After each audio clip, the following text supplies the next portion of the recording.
frosty start this morning, but with the lighter winds and sunshine in the east, I think it won't feel too bad at all. But the wet weather will become more widespread through this evening, and some of that rain will fall as snow over northern areas, particularly over the high ground of Scotland, but we could see some sleety snow across lower levels just for a time into this evening across parts of Scotland and into northern England as this band of rain moves eastwards. A band of rain will push up into more southern eastern areas of England as well into this evening, so quite a lot more cloud around as we end the day than we will have started with, and wet weather will push eastwards throughout tonight. As I said, potentially some sleety snow falling across lower levels of northern England, but very little in the way of accumulations. Then as the night goes on, some clearer skies developing for more central areas into Northern Ireland and Wales. A chilly night here under those clearer skies, but cloud will begin to thicken across the southeast by tomorrow morning. That's as this area of low pressure starts to develop along the south coast, and we do have a rain warning in force for many southern and eastern areas of England, so there'll likely be some disruption throughout the day due to the quite persistent rainfall. That could push into parts of Wales further southwest as well, and we'll likely see some strengthening winds into the evening. Have a great day. Expect warm spells with the odd rude interruption. Box Boilers sponsors the weather on GB News.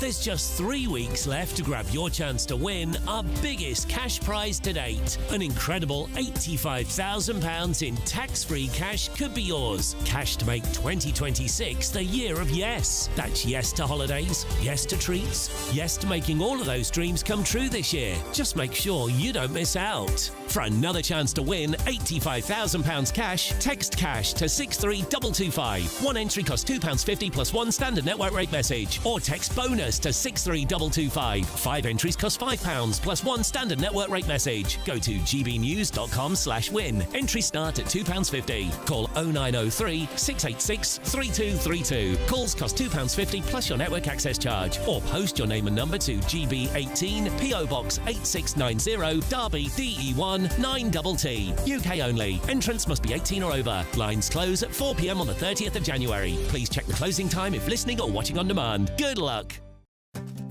I'm Jacob Rees-Mogg, and this is GB News, Britain's news channel. This is GB News, Britain's news channel. Good for your mental health, able to chat to other men about things that are bothering you, or just have a natter. The club meets apparently at an Essex pub at 8 o'clock every Sunday, so they should be meeting now. We've sent our reporter down there to see what it's all about. Yes. She's GB News reporter Bethany Elsey, and I think she's there. Bethany, a very good morning to you. What's going on? Good morning to you both. Good morning to you both. Anne, you're absolutely right. Dozens of people have turned out here in Brentwood for this countryside walk to support men's mental health. It is, of course, all set up by the famous entrepreneur Thomas Skinner, who joins me now. And my lovely mate Rob. and Rob Heisey, who is a therapist. Thank you both for joining us. Thomas, why have you set up this event? I just feel like, look, listen, like, us blokes don't talk to each other enough. We're always going to work, grafting, looking after the family, but we never talk about us, never look after us. And there ain't nothing out there really around this way for people to sit down, have a little chat, have a cup of tea, enjoy the countryside. Just blokes supporting blokes, that's all it's about, you know what I mean? Nice and early Sunday morning, before you do bits and pieces, and we can relax. And Thomas, it's the second event of its kind. The first was last Sunday. You had about 80 people turn out now. There's dozens more here today. It's a real sense of community here.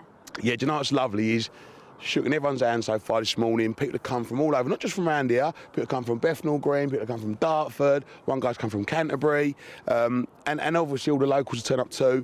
We've got just over 80 people. I think we're going to get more than 100 today, and look, hopefully it grows. The more the merrier, yeah? All we are, we just want to look after each other, put our arms around each other, and have a nice walk, and just say, you know what, it's all right. GB News, the People's Channel.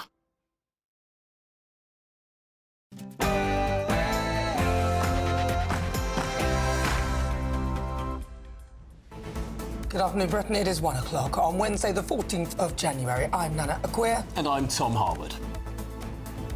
Digital ID, U-turn. Week after week, these poor people sitting behind him have to defend the indefensible, only for him to U-turn a few days later. We're taking the right choices for Britain, and they oppose every single one of them. Well, the Prime Minister has abandoned plans to make digital IDs compulsory, instead retreating to a voluntary scheme from 2029 following strong public backlash against the policy. This marks the Prime Minister's 13th U-turn since taking office. Energy Secretary Ed Miliband has just revealed what households will pay for offshore wind for the next 20 years. £95 per megawatt hour, the highest offshore wind price in a decade. But Labour promised that bills would fall by £300. And is it time for the police chief to resign? Yes, after giving MPs erroneous evidence about the decision to ban Maccabi Tel Aviv fans.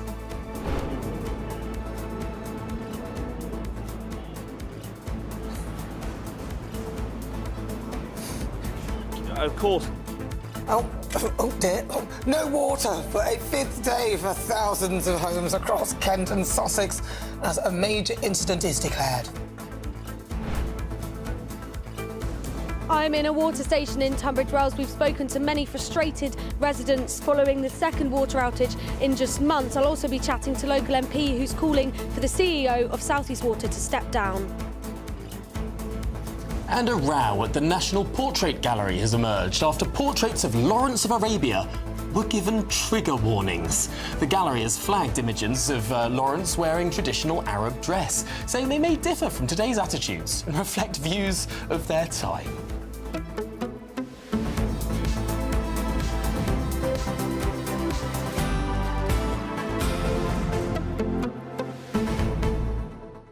That's just absurd, isn't it? Here we go again, a trigger warning, as if we're not adult enough to make up our minds as to what we want to watch, whether we'll be offended by that. Why would you be offended about that? Well, this is the thing. I mean, I can sort of understand, in some contexts, warning some audiences if they're about to see something that is horrendous, if they're about to see gore, death, flashing images, flashing cameras. There are some context. But this is just a chap in a headdress. I mean, what's wrong with that? I don't know what's wrong with it. I mean, do we have more pictures of him? I just don't get it. What would you be offended by? What is it? The thing around his head is too tight? Or I think it's... What is it? I don't understand. But this is the whole idea of cultural appropriation. Oh, I see. As if people can't wear clothes of other cultures. But the thing about T.E. Lawrence is he was an Arabist. He adored that part of the world. And many people there adored him too. In some ways, why is this any different to the people who wear the kaffirs, you know, the Palestinian sort of neckerchiefs that people wear on protests? Should we attach trigger warnings to those people too? I mean, you could perhaps attach a trigger warning to me and my wig. I think I'm culturally appropriating somebody who's white because my hair's long, and most people of colour don't have their hair as long as I don't know. It just seems that we can't respect and just understand something of the time and just put it in the context that it was and appreciate it now without having to apply things now to it. Because those don't apply. But also, if you want to wear a headdress, wear a headdress. It's a very reasonable thing to wear in that part of the world where it's hot and before there was air conditioning. There's a reason why those people wear headdresses, because it's very, very sunny. We don't tend to wear it so much here because it's freezing. Sunny. It's freezing. Well, I wear my wig to keep myself warm, honestly, seriously. But send us your thoughts, your comments, gbnews.com/your say. But first, the headlines with Sam Francis.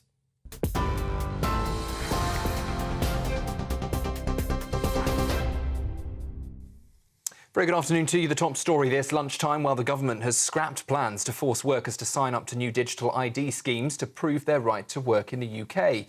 Ministers will still move towards digital checks by 2029 using things like biometric passports, but signing up to a national digital ID will now be optional. The climb down sparked a clash at Prime Minister's questions earlier, marking the 13th U-turn in just 18 months for Sir Keir Starmer's government.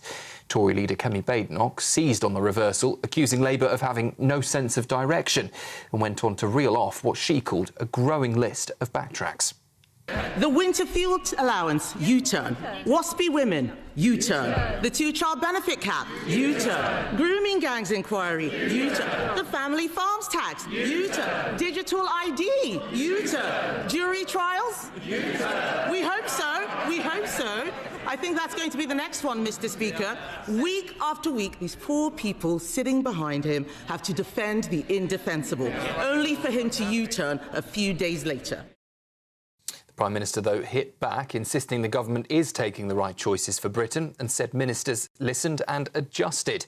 He went on to accuse the Conservatives of hypocrisy after years of what he called policy chaos. Don't get me started on 5 Prime Ministers, 6 Chancellors, 8 Home Secretaries, 16 Housing Ministers. They had more positions in 14 years than the Kama Sutra. No wonder they're knackered and they left the country screwed. In other news this lunchtime, the Chief Constable of West Midlands Police has apologised to MPs after admitting he used artificial intelligence to give wrong evidence about banning Israeli football fans. Craig Guilford says AI falsely produced details of a match that never happened, which was then used to justify stopping Maccabi Tel Aviv supporters from attending a game at Aston Villa. Pressure is now growing on him to resign, with the Home Secretary set to make a statement in Parliament later today. The government watchdog has already handed its findings to ministers. President Donald Trump has warned Iran that the United States will take very strong action if protesters are executed. Human rights groups say more than 2,400 demonstrators have already been killed in a violent crackdown by the regime. One 26-year-old protester, Irfan Soltani, is now reportedly facing execution within days. Donald Trump told US television that the United States would act accordingly if the killings continue. Well, now we're hearing that they're going to start hanging protesters tomorrow. So it comes back to the question, have they crossed your red line or has the line moved? I haven't heard about the hanging. If they hang them, you're going to see some things that I don't know what where you come from and what your thought process is, but you'll perhaps be very happy. What do you mean by that? We will take very strong action. If they do such a thing, we will take very strong action. And this strong action you're talking about, what's the end game? The end game is to win. I like winning. Iran blames terrorists for the violence taking place, but Washington, as you heard there, says it is now weighing its next move. Meanwhile, in London, the Foreign Secretary, Yvette Cooper, has summoned Iran's ambassador and announced new sanctions, warning the true scale of the violence may be far worse than reported. The UK has already designated key players in Iran's oil, energy, nuclear and financial systems. Further measures will target finance, energy, transport, software and other significant industries which are advancing Iranian nuclear escalation. And we will work further with the EU and other partners to explore what additional measures might now be needed in response to developments. Those are the lunchtime headlines. I'll be back with you in half an hour.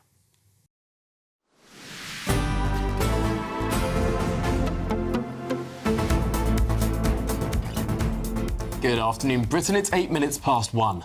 Now, Sir Keir Starmer has sensationally abandoned plans to make digital ID compulsory, instead retreating to a voluntary scheme from the end of the Parliament following strong backlash against the policy. Yes, the climb down marks Labour's 13th U-turn that is since coming into power.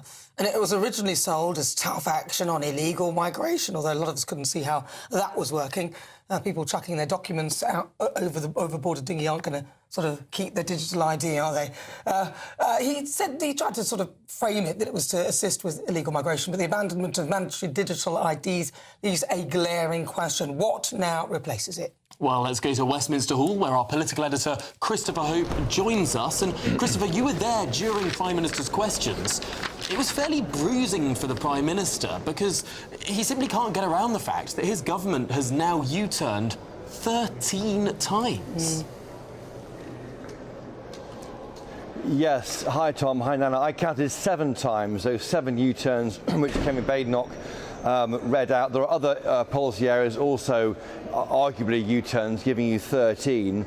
But I thought the PM looked a bit uncertain, frankly. He talked about trying to support pubs, but rather than saying, I want to help out pubs, he says he's working with the sector, sounding like a rather sort of a lawyer, I suppose, rather than someone who understands why pubs matter. They're far more than the sector to so many people. He made a good point saying that 7,000 pubs have shut under the Tories, but we'll see the shape of this protection for pubs probably from Monday or Tuesday next week. Yeah, the U-turns was a theme of this. Kemi Badenoch also mentioned the family farm tax. That was a U-turn or a watering down before Christmas. He also repeatedly attacked Reform UK. Now, Nigel Farage was sitting there on the green benches. I was seeing him. At one point, he had his head in his hands when he's accused of being a Putin apologist because he says the Reform UK MPs will vote against UK boots on the ground under current conditions. More attacks. He said Reform was a laundry service for disgraced politicians, that Nigel Farage was leading a second Boris wave to Reform UK. I saw one of their MPs moments ago here, and they thought this was the most egregious attack on Reform from the Prime Minister ever. It's never been worse than this. And the problem for Reform UK is he can't respond. The leader, Farage, sits there taking these hits, but he can't respond, and he exited very quickly from Parliament shortly afterwards. All right, Christopher, thank you very much. Well, joining us now is the chair of the Together Association, Alan Miller. So no to digital ID cards, yes to a digital Bill of Rights. That is your mantra on your website. Absolutely. Well, what we're saying, first of all, is congratulations to all the brave British public that got out and campaigned locally, regionally, nationally, hundreds of thousands of flyers, protests, campaigns, lobbying. People like yourselves that covered this issue. We were outside Labour Party conference and with the farmers, it should be said. And now's a moment that many people in Britain are getting together. People against digital ID, people in hospitality, farmers. Many of the things are being U-turned, but there's a big but. The reason why we're saying we have to have a digital Bill of Rights is that we've still got one login. One login is something that 8 million directors are being forced to sign into. There are ways around it. We've got the information on our website, togetherdeclaration.org. We've also got the Children's Wellbeing Schools Bill, which prescribes a digital ID number immediately to children from birth right the way through without any discussion or consent. Yeah. We also have lots of concerns around how one login, which people talked about a digital ID card, but it's the infrastructure, also links to other areas, pensions, driving licences and others. Now, we Together believe in technology. We're not technophobes. We think it's fantastic. But the idea of a state surveillance and scrutiny and snooping service is abhorrent to us. So we're going to carry on campaigning. We know that the Department for Work and Pensions, for instance, can go into people's bank accounts now. Liz Kendall oversaw that. We know there's been debanking. There's big questions around cash, but also around privacy and encryption. What's happening with a discussion about banning X? Elon Musk, who's done more than most to promote open debate, Grok. The whole idea that you use the Online Safety Act, another part of this digital apparatus to silence people in the name of protecting children, but infantilising us all. And frankly, the British public has had enough of being gaslit and being told it's one thing and then it's another. So I want to say thank you to all your viewers and listeners, because really GB audience has been remarkable in this. But we have to stay vigilant, and we're going to continue. There's a rally this Saturday in London about the children's case, and there are a number of events we're doing around the country. Because the May 7 elections, and this is one of the reasons they've got backbench issues in Labour in the government, but they've also got this concern. That's going to be another moment to really drive through this alongside some of our other big concerns around net zero and assisted suicide bill. But digital ID is front and centre. So well done, everyone, but we have to keep fighting. We'd encourage everyone to get involved with that around the country with us. One of the most extraordinary things about this story is that when the government introduced its plans to have this mandatory ID, to say that you wouldn't be able to work unless you had a digital ID, was that it was initially popular with the country. You could see in polls people backed the idea of digital ID. And then you have a bit of debate about what it would actually entail. You have news programmes exploring, hang on, would this actually put a stop to illegal migration, as the government claimed that it first would. And after that debate, after that public engagement, you see those opinion polls completely invert.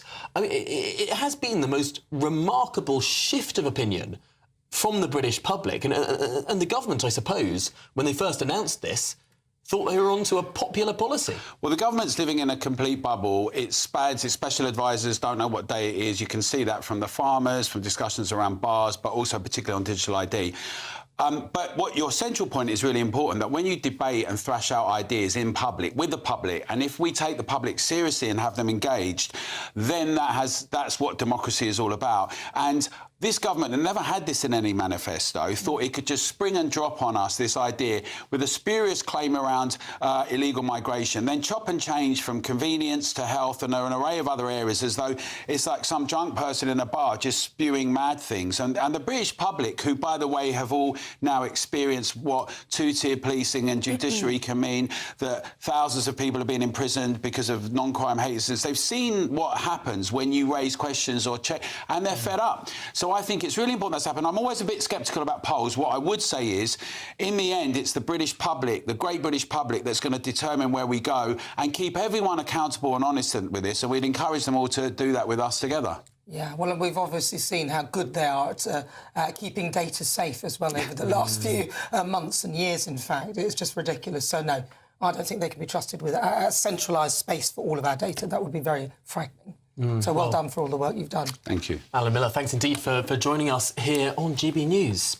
Right, well, it is just fast approaching 16 minutes after 1 o'clock, and the new year is traditionally a time for resolutions. And according to Wes Streeting, the government has one of its own for 2026. Yes, getting things right the first time round. The Health Secretary said the Prime Minister's New Year's resolution should be, and I quote, to try to get it right first. To try to get it right first time.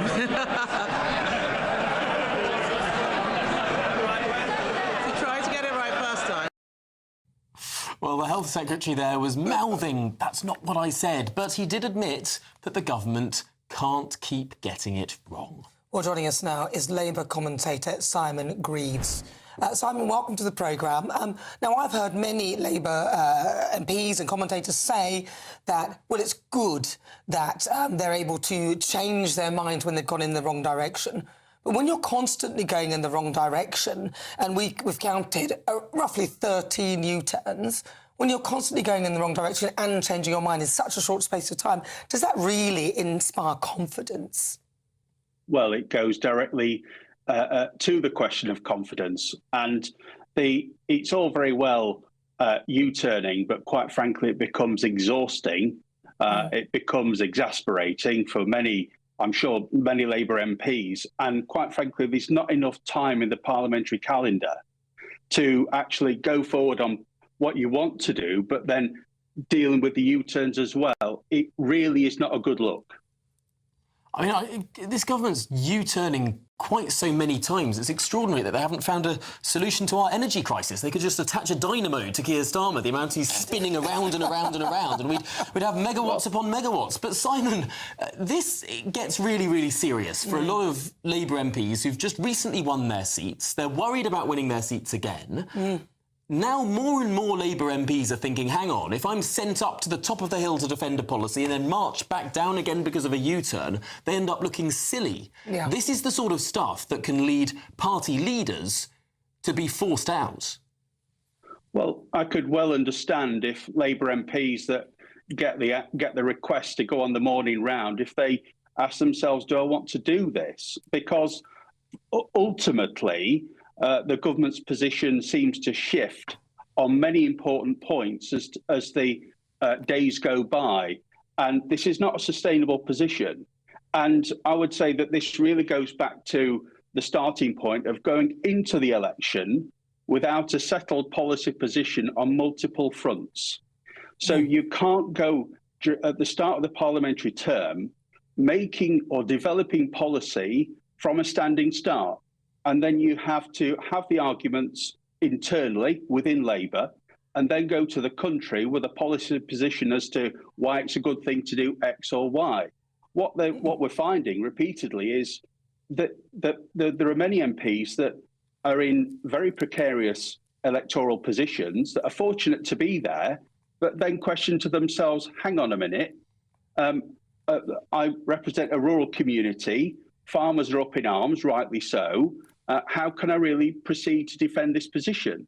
So it really comes down to stress testing all of this every which way possible before you really go out there. I don't understand why the government is really in this position.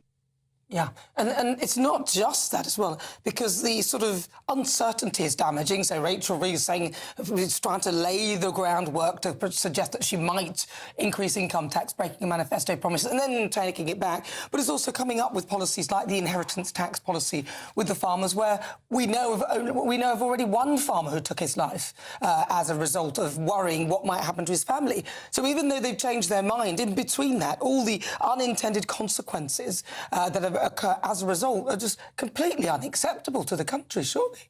It creates a huge amount of unnecessary noise, concern, angst, and confusion, because now, unfortunately, we have a position now where the government may make an announcement or claim to have a certain position, but there's really a question mark as to whether it really is going to be there in the weeks ahead. So I really do hope that the government focus on really some very key areas. Look, the economy is fundamental, wages are fundamental, good services are fundamental, and why on earth they seem to trip themselves up repeatedly really does not give confidence to the public, I would say, supporters, I would say, such as myself, and Labour MPs that are expected to go out there and bat at 7 o'clock in the morning on the morning round. Yeah. Well, Simon Greaves, I think you spell out a particular problem for this government. It was a problem for Boris Johnson too, and it culminated in not a pretty end for him. Oh, we'll watch this space, I suppose. But Simon, thanks indeed for joining us here on Good Afternoon Britain. Yeah, it is just the constant U-turning and constantly getting it wrong, and then the consequences of that, and then they're trying to save face, so then they don't want to go all the way backwards, even though it's totally wrong. Well, here's the thing. I think the public can accept one or two U-turns. The public can absolutely accept that a government might, in one area or another area, they might get one or two things wrong.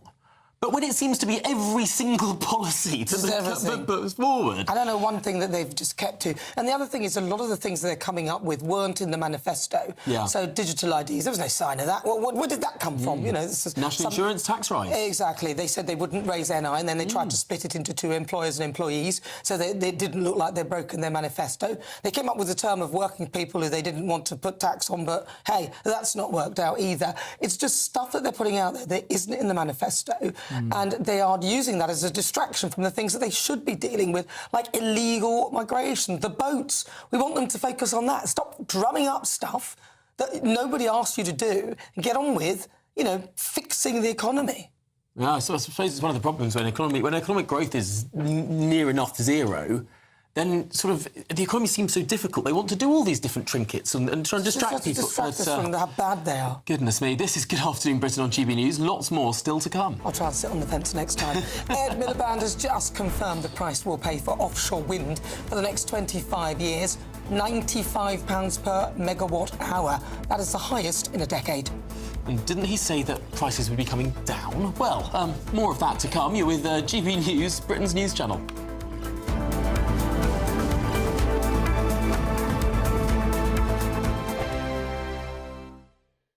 Exciting news. Every Friday, my Patrick Christie's Tonight Show is going to have a twist to it.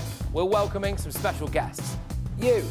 That's right, on Fridays I'm going to be doing my show in front of a live studio audience, because this show is about you and what you have to say. It's going to be the same big debates, same big topics, same big opinions, but every Friday night at 9 p.m. you are invited to come on down to Patrick Christie's Tonight to be a part of the action.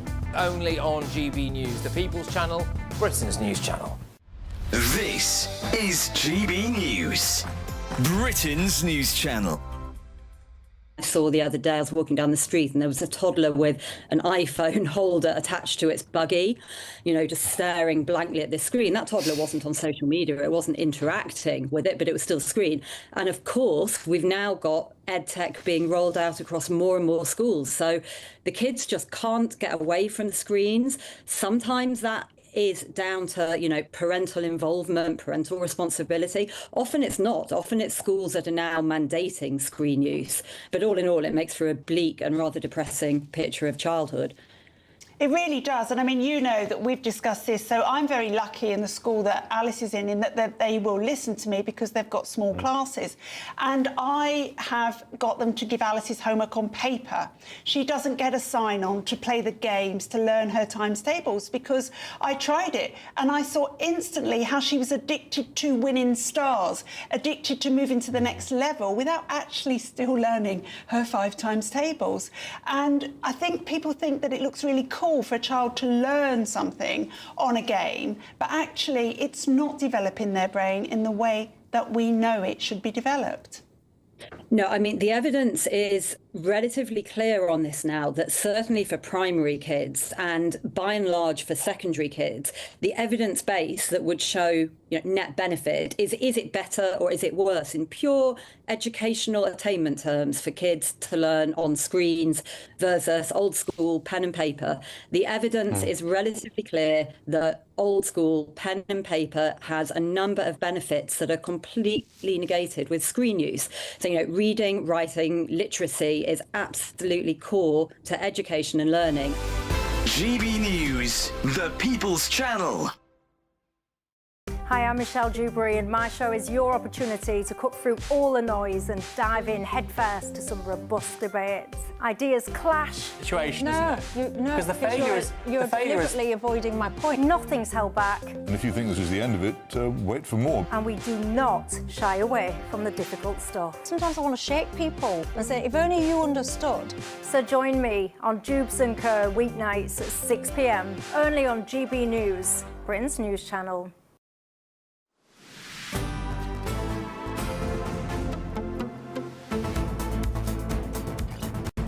Good afternoon. Oh, God, you go. Oh, well, good afternoon, Britain. It's 26 minutes past 1. Now, offshore wind prices, they have reached an extortionate rate at the moment, £95 per megawatt hour. Now, that is huge. It's enormous. It's the highest in a decade. But more importantly, this is something that the government was pinning its energy strategy on. That £95 per megawatt hour is, as I was saying, the highest price that we've been paying for this onshore wind in a decade. Well, Ed Miliband promised it'd be a lot less than that, but currently gas power comes in at under £55, with the average electricity price last year around about £80. OK, so if last year we were paying around £80 for our average electricity prices, and that is in the wake of the Ukraine war, which might come down in the next few decades, why on earth are we signing ourselves up to even higher prices? But that's just for the wind. That's before that we get into grid upgrades, paying the turbines to switch off, paying for backup power when the wind doesn't blow. All of that is in addition to that high cost. Because we've got to build the pylons as well to be able to transfer the energy or transmit it to somewhere where it can be stored or to the homes where it can be used. Have Labour broken their promise to lower bills by £300? I think that was by the end of the Parliament, but they still haven't lowered anything, though, have they? Well, joining us is the energy policy lead at the Centre for a Better Britain, Jonathan Kitson. Jonathan, this is quite hard for a lot of people to get their heads around, because on the one hand, you have people like Ed Miliband saying our prices are high today because the price of gas is high.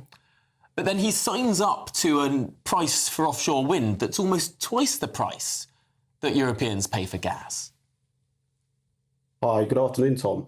Yeah, unfortunately, it is quite a tricky issue, and a part of what Ed Miliband is attempting to do with this latest auction is to move Britain away from generating electricity from fossil fuels, the thought being that once we're off that, we won't be exposed to price spikes in gas price spikes.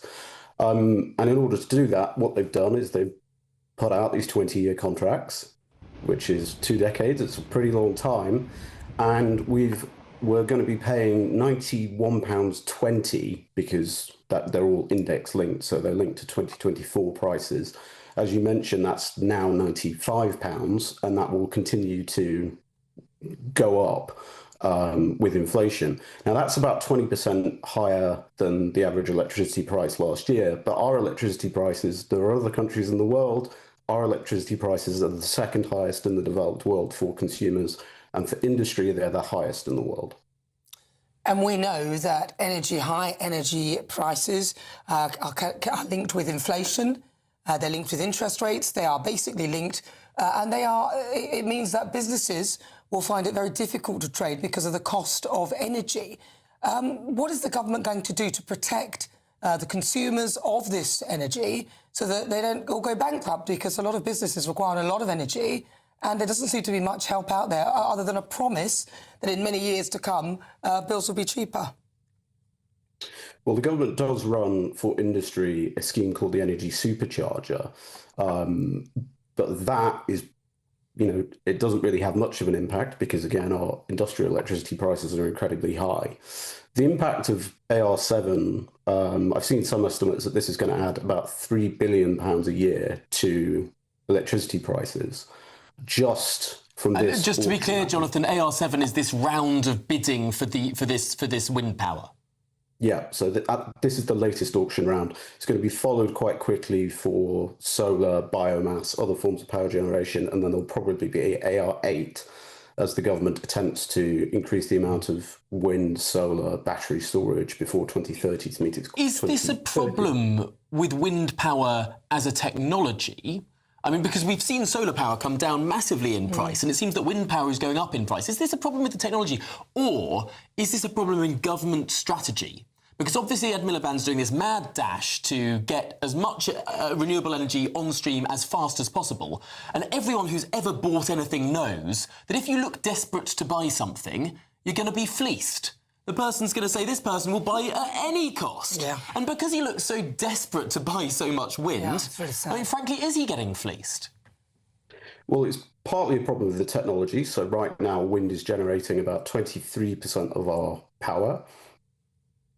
That's a problem if you're going to rely on a lot of wind in the future, because you need to have the backup. You need to have the gas, which is generating about 50% of our power right now. So what we're effectively doing is building two grids. One for when the wind blows and the sun shines, one for when it doesn't. So we're having to basically pay twice. And just very briefly, the whole infrastructure that's required to support all of this, how expensive is that, and how long will that take? Well, unfortunately, it's very expensive. NISO are thinking it's, we're talking tens of billions a year in grid infrastructure upgrades, partly to make sure that the constraint payments go down. So that's money paid to wind turbines to turn off when there's too much wind, and partly to extend the transmission into the existing grid.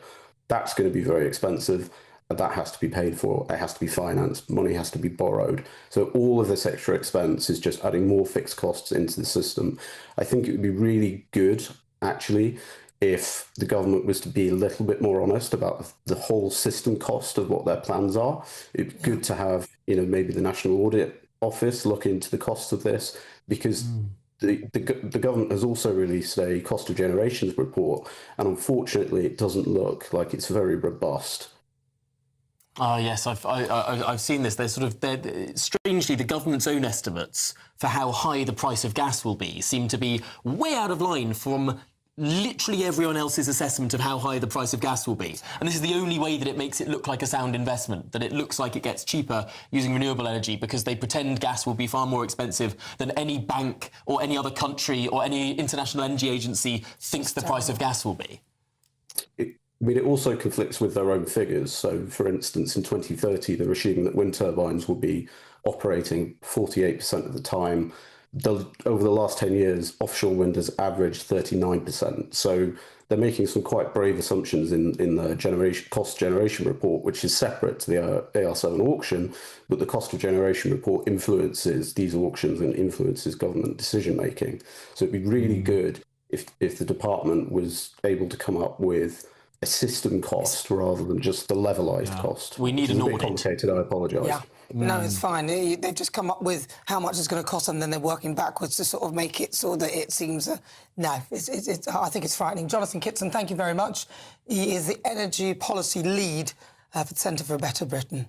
Well, in response, the government says as Britain races to cut bills and meet growing energy demand, price for offshore wind agreed at 40% lower than the cost of building and operating new gas power plant, putting the country firmly on track to deliver the mission for a clean power by 2030, taking back control of its energies, lowering bills for good. Right, well, good luck with that. But good luck with this one. The Great British Giveaway. Time to get your biggest cash prize ever. The details are right here. There's just 3 weeks left to grab your chance to win our biggest cash prize to date. An incredible £85,000 in tax-free cash could be yours. Cash to make 2026 the year of yes. That's yes to holidays, yes to treats, yes to making all of those dreams come true this year. What would you spend all of that cash on? 2026 could be the year you spend more time spending with an incredible £85,000 in your bank. Just make sure you don't miss out. For another chance to win £85,000 cash, text cash to 63225. One entry costs £2.50 plus one standard network rate message. Or text bonus to 63225. 5 entries cost £5 plus one standard network rate message. Go to gbnews.com/win. Entries start at £2.50. Call 0903 686 3232. Calls cost £2.50 plus your network access charge. Or post your name and number to GB18 PO Box 8690 Derby DE1 9TT.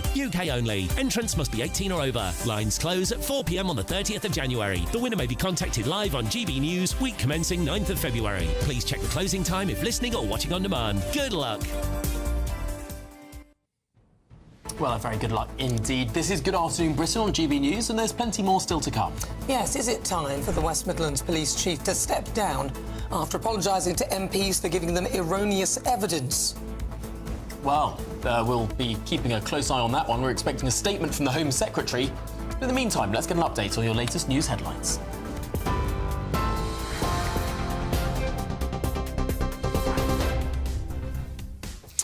Very good afternoon to you. The half-past headlines. The Chief Constable of West Midlands Police is under growing pressure to resign after admitting he used AI to give MPs false evidence about banning Israeli football fans.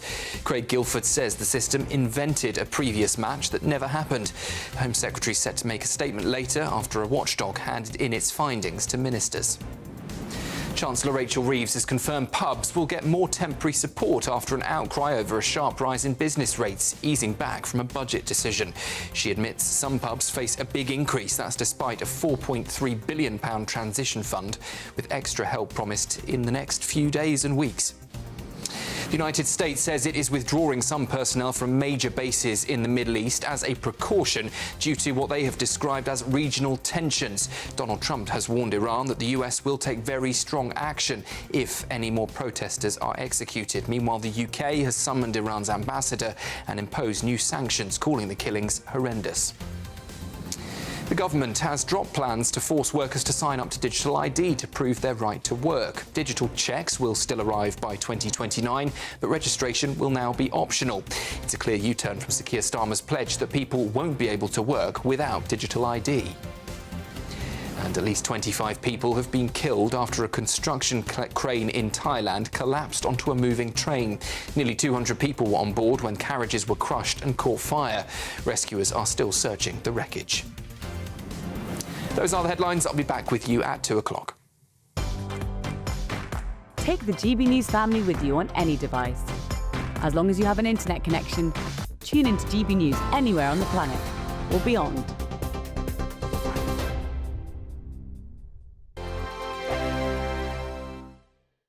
Good morning. Welcome to your latest GB News weather update brought to you from the Met Office. The driest day of the week for many of us throughout today. Heavy rain will move into southern areas into Thursday with the potential for some quite strong winds. That's as these fronts develop into an area of low pressure through this evening. But before then, ahead of that, we've got a ridge of higher pressure through much of today. So plenty of sunshine to come, particularly across England and Wales and some eastern areas of Scotland seeing dry weather through much of the day. But as we look further west, into parts of Northern Ireland and Scotland. We'll see strengthening winds and some heavy bursts of rain as well through this evening. It will be quite a chilly day, particularly compared to the past couple of days after that frosty start this morning. But with the lighter winds and sunshine in the east, I think it won't feel too bad at all. But the wet weather will become more widespread through this evening, and some of that rain will fall as snow over northern areas, particularly over the high ground of Scotland. But we could see some sleety snow across lower levels just for a time into this evening across parts of Scotland and into northern England as this band of rain moves eastwards. A band of rain will push up into more southern eastern areas of England as well into this evening. So quite a lot more cloud around as we end the day than we will have started with, and wet weather will push eastwards throughout tonight. As I said, potentially some sleety snow falling across lower levels of northern England, but very little in the way of accumulations. Then as the night goes on, some clearer skies developing for more central areas into Northern Ireland and Wales. A chilly night here under those clearer skies, but cloud will begin to thicken across the southeast by tomorrow morning. That's as this area of low pressure starts to develop along the south coast, and we do have a rain warning in force for many southern and eastern areas of England, so there'll likely be some disruption throughout the day due to the quite persistent rainfall. That could push into parts of Wales further southwest as well, and we'll likely see some strengthening winds into the evening. Have a great day. Thank you for making us Britain's #1 news channel. Together, we have built something truly extraordinary.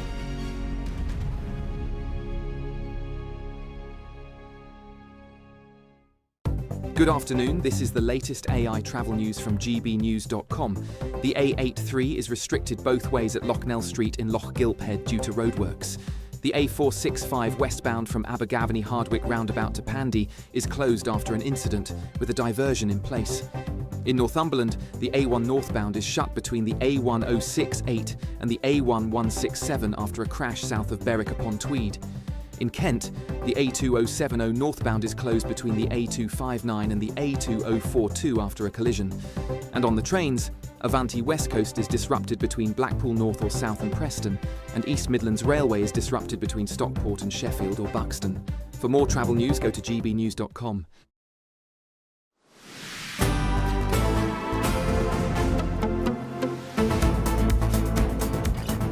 Good afternoon, Britain. 41 minutes after 1 o'clock. Now, West Midlands Police Chief Craig Guilford has apologised to MPs for an error in evidence over the decision to ban Maccabi Tel Aviv fans. Now, this is extraordinary. In a letter to the Home Affairs Committee, he blamed artificial intelligence.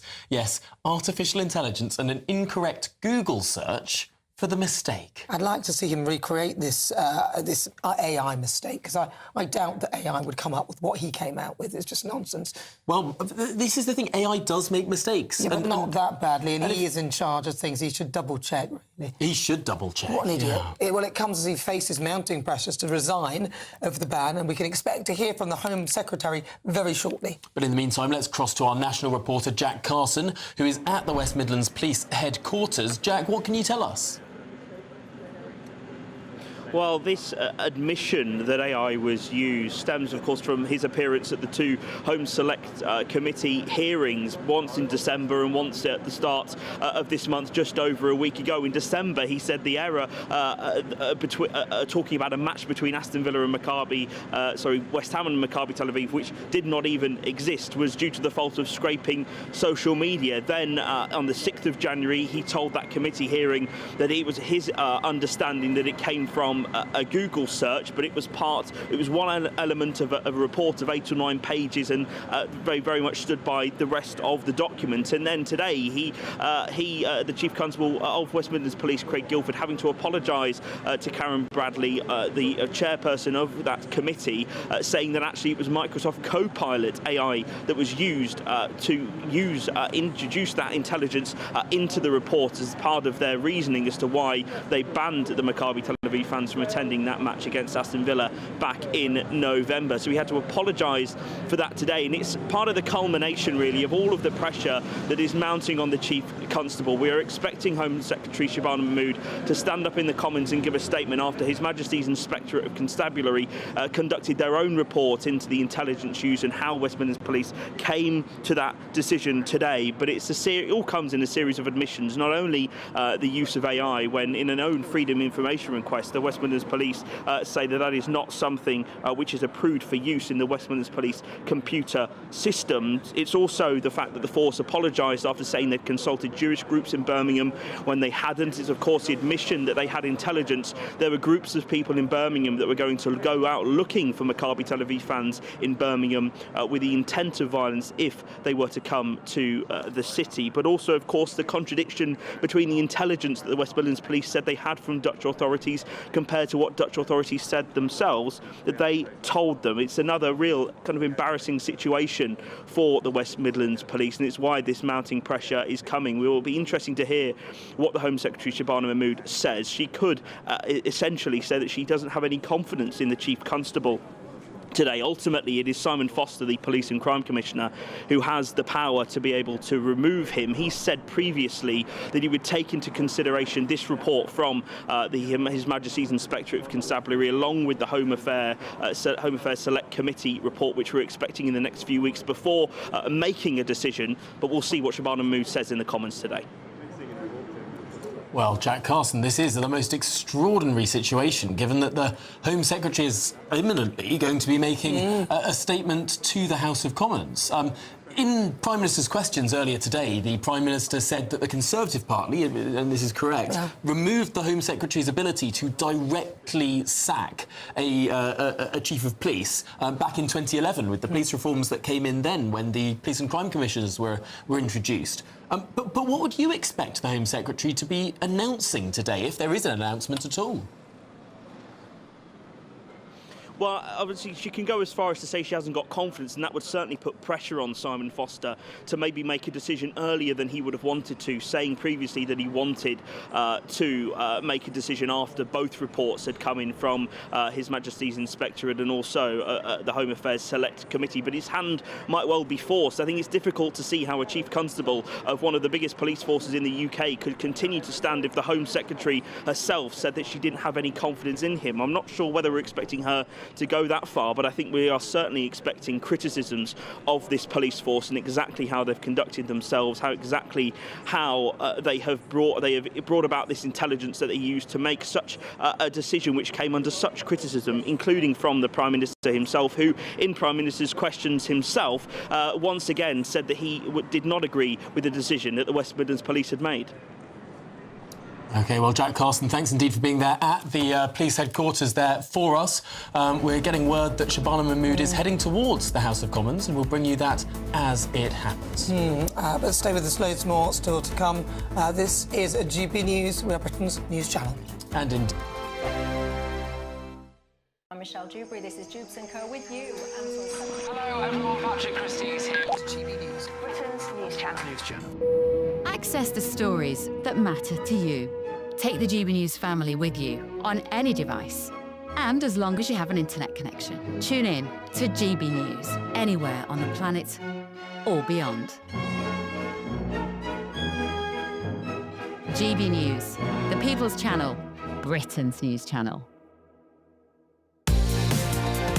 Mornings don't have to be tiresome, especially if you have the right company. Wake up to news as it happens, opinion and debate, and of course, a little bit of entertainment too. Because when the kettle's on, we're on. That's Breakfast on GB News, a show worth waking up for. Every morning from 6 a.m. Only on the People's Channel, Britain's news channel. We'll spread the news, you spread the word. From the school run to the home run, watch a new show for all of Britain. So he can say whatever he wants. A straight-talking show where all voices are heard. And, you know, when are we going to stop talking about smashing the gangs and actually do it? With the stories that matter from every part of our country. There's a bit of a crash landing there for your Chancellor. Bold, fearless and standing up for you. That's me, Martin Daubney, 3 p.m. till 6 p.m, weekdays, here only on GB News. The People's Channel, Britain's news channel. Westminster's full of talk, but out here, it's the real world. Am I allowed to talk then? No, that's it. This is where it matters, real people and real lives. That's what politics is all about. In fact, has Trump made a good start? No. Straight answers, no spin, and just a couple of pints. How many fingers have I got up? About 10. So join me for Lee Anderson's Real World every Friday at 7 p.m, only on GB News. The People's Channel, Britain's news channel. Britain was once the envy of the world. But look around. A nation that no longer knows what it is or where it's going. A country that's broken. How do we fix Britain? How do we bring it back? Friday night with Matt Goodwin at 8 p.m, only on GB News. No matter the state it's in, this is our nation. Join me, Jacob Rees-Mogg, for a genuine, honest discussion on where we have been, where we are going, and where we are with the people who set the direction. Tune in to State of the Nation every Monday to Thursday, 8 to 9 o'clock. Only on GB News. Britain deserves a newsroom that puts the facts and your voice first. Well, and that's what you get on GB News. Lively debates, lively conversation. And we're not afraid to hold power to account. And each other. So join me, Andrew Pierce. And me, Miriam Cates, for Britain's Newsroom, weekdays from 9:30 on GB News.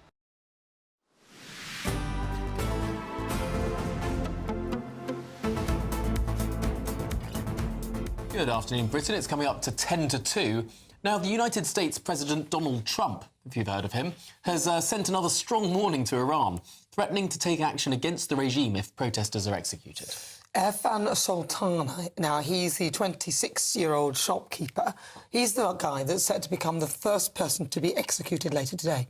But what could happen if Iran goes ahead with his execution? Well, let's cross to Westminster. Our national reporter Charlie Peters is at a protest. Charlie, what can you tell us?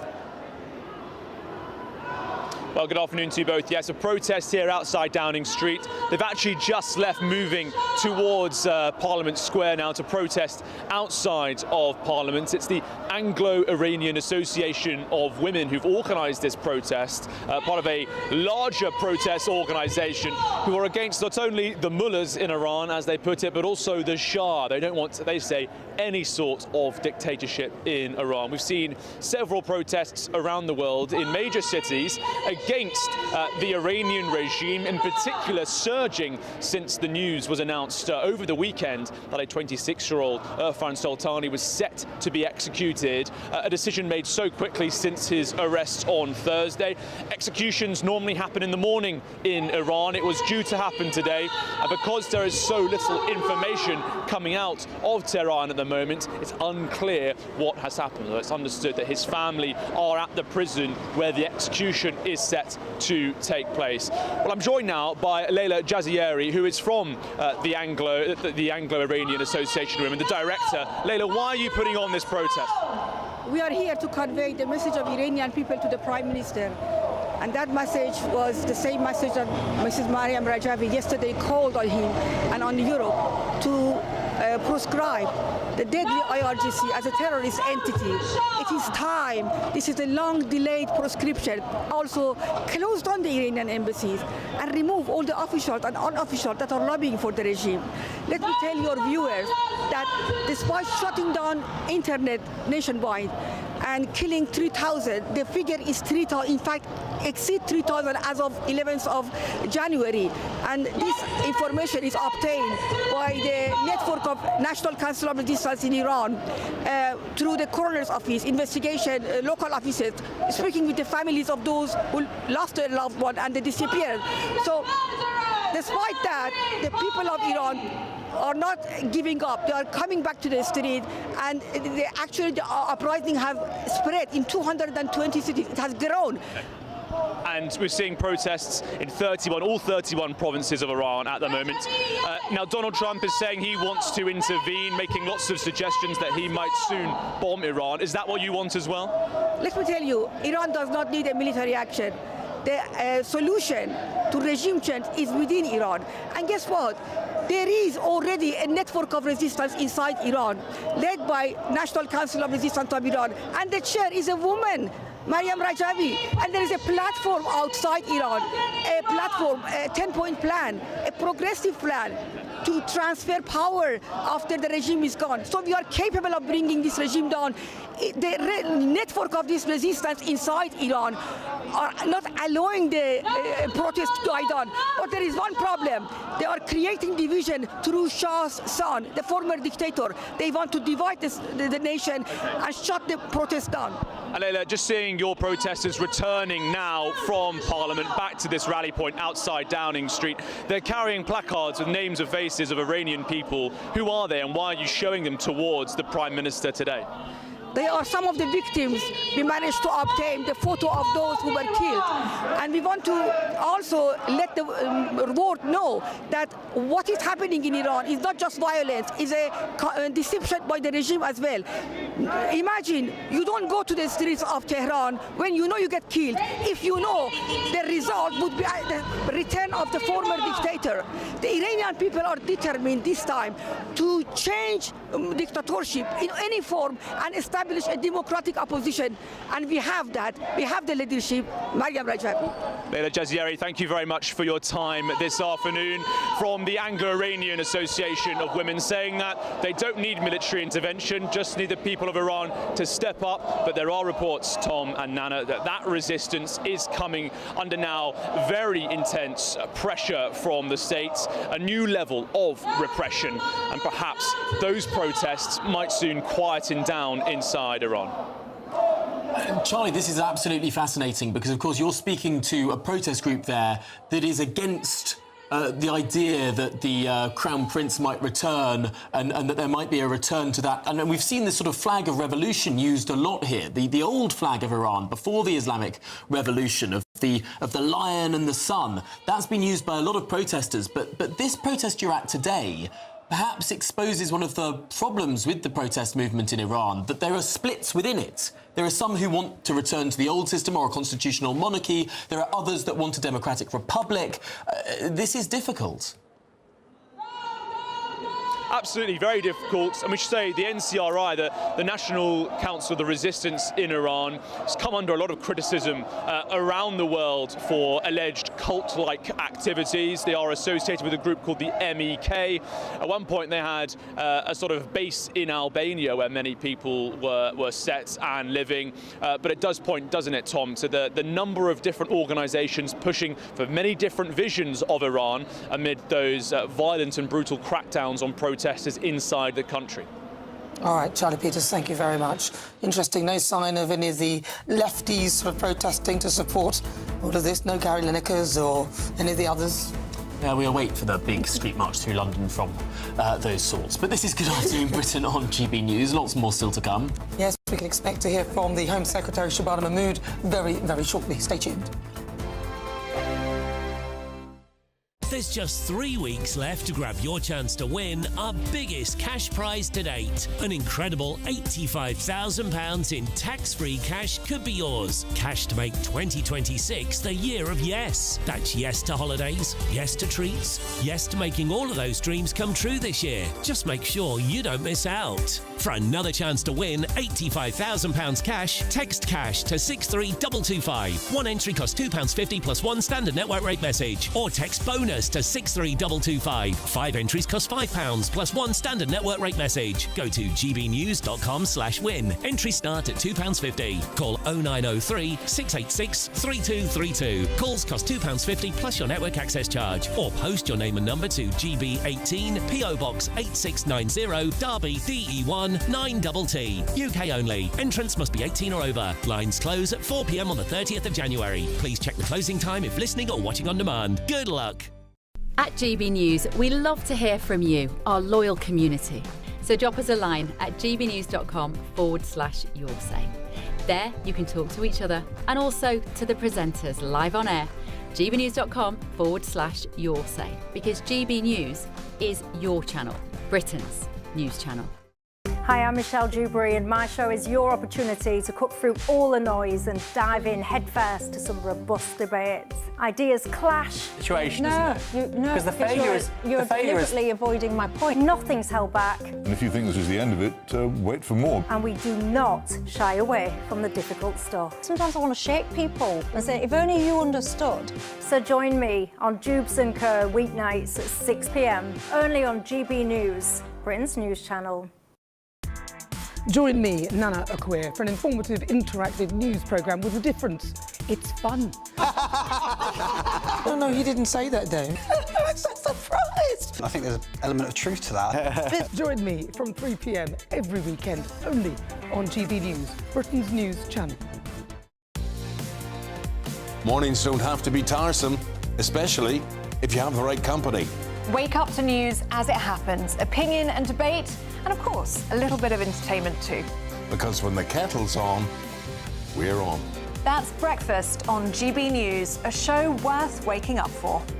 Every morning from 6 a.m. Only on the People's Channel.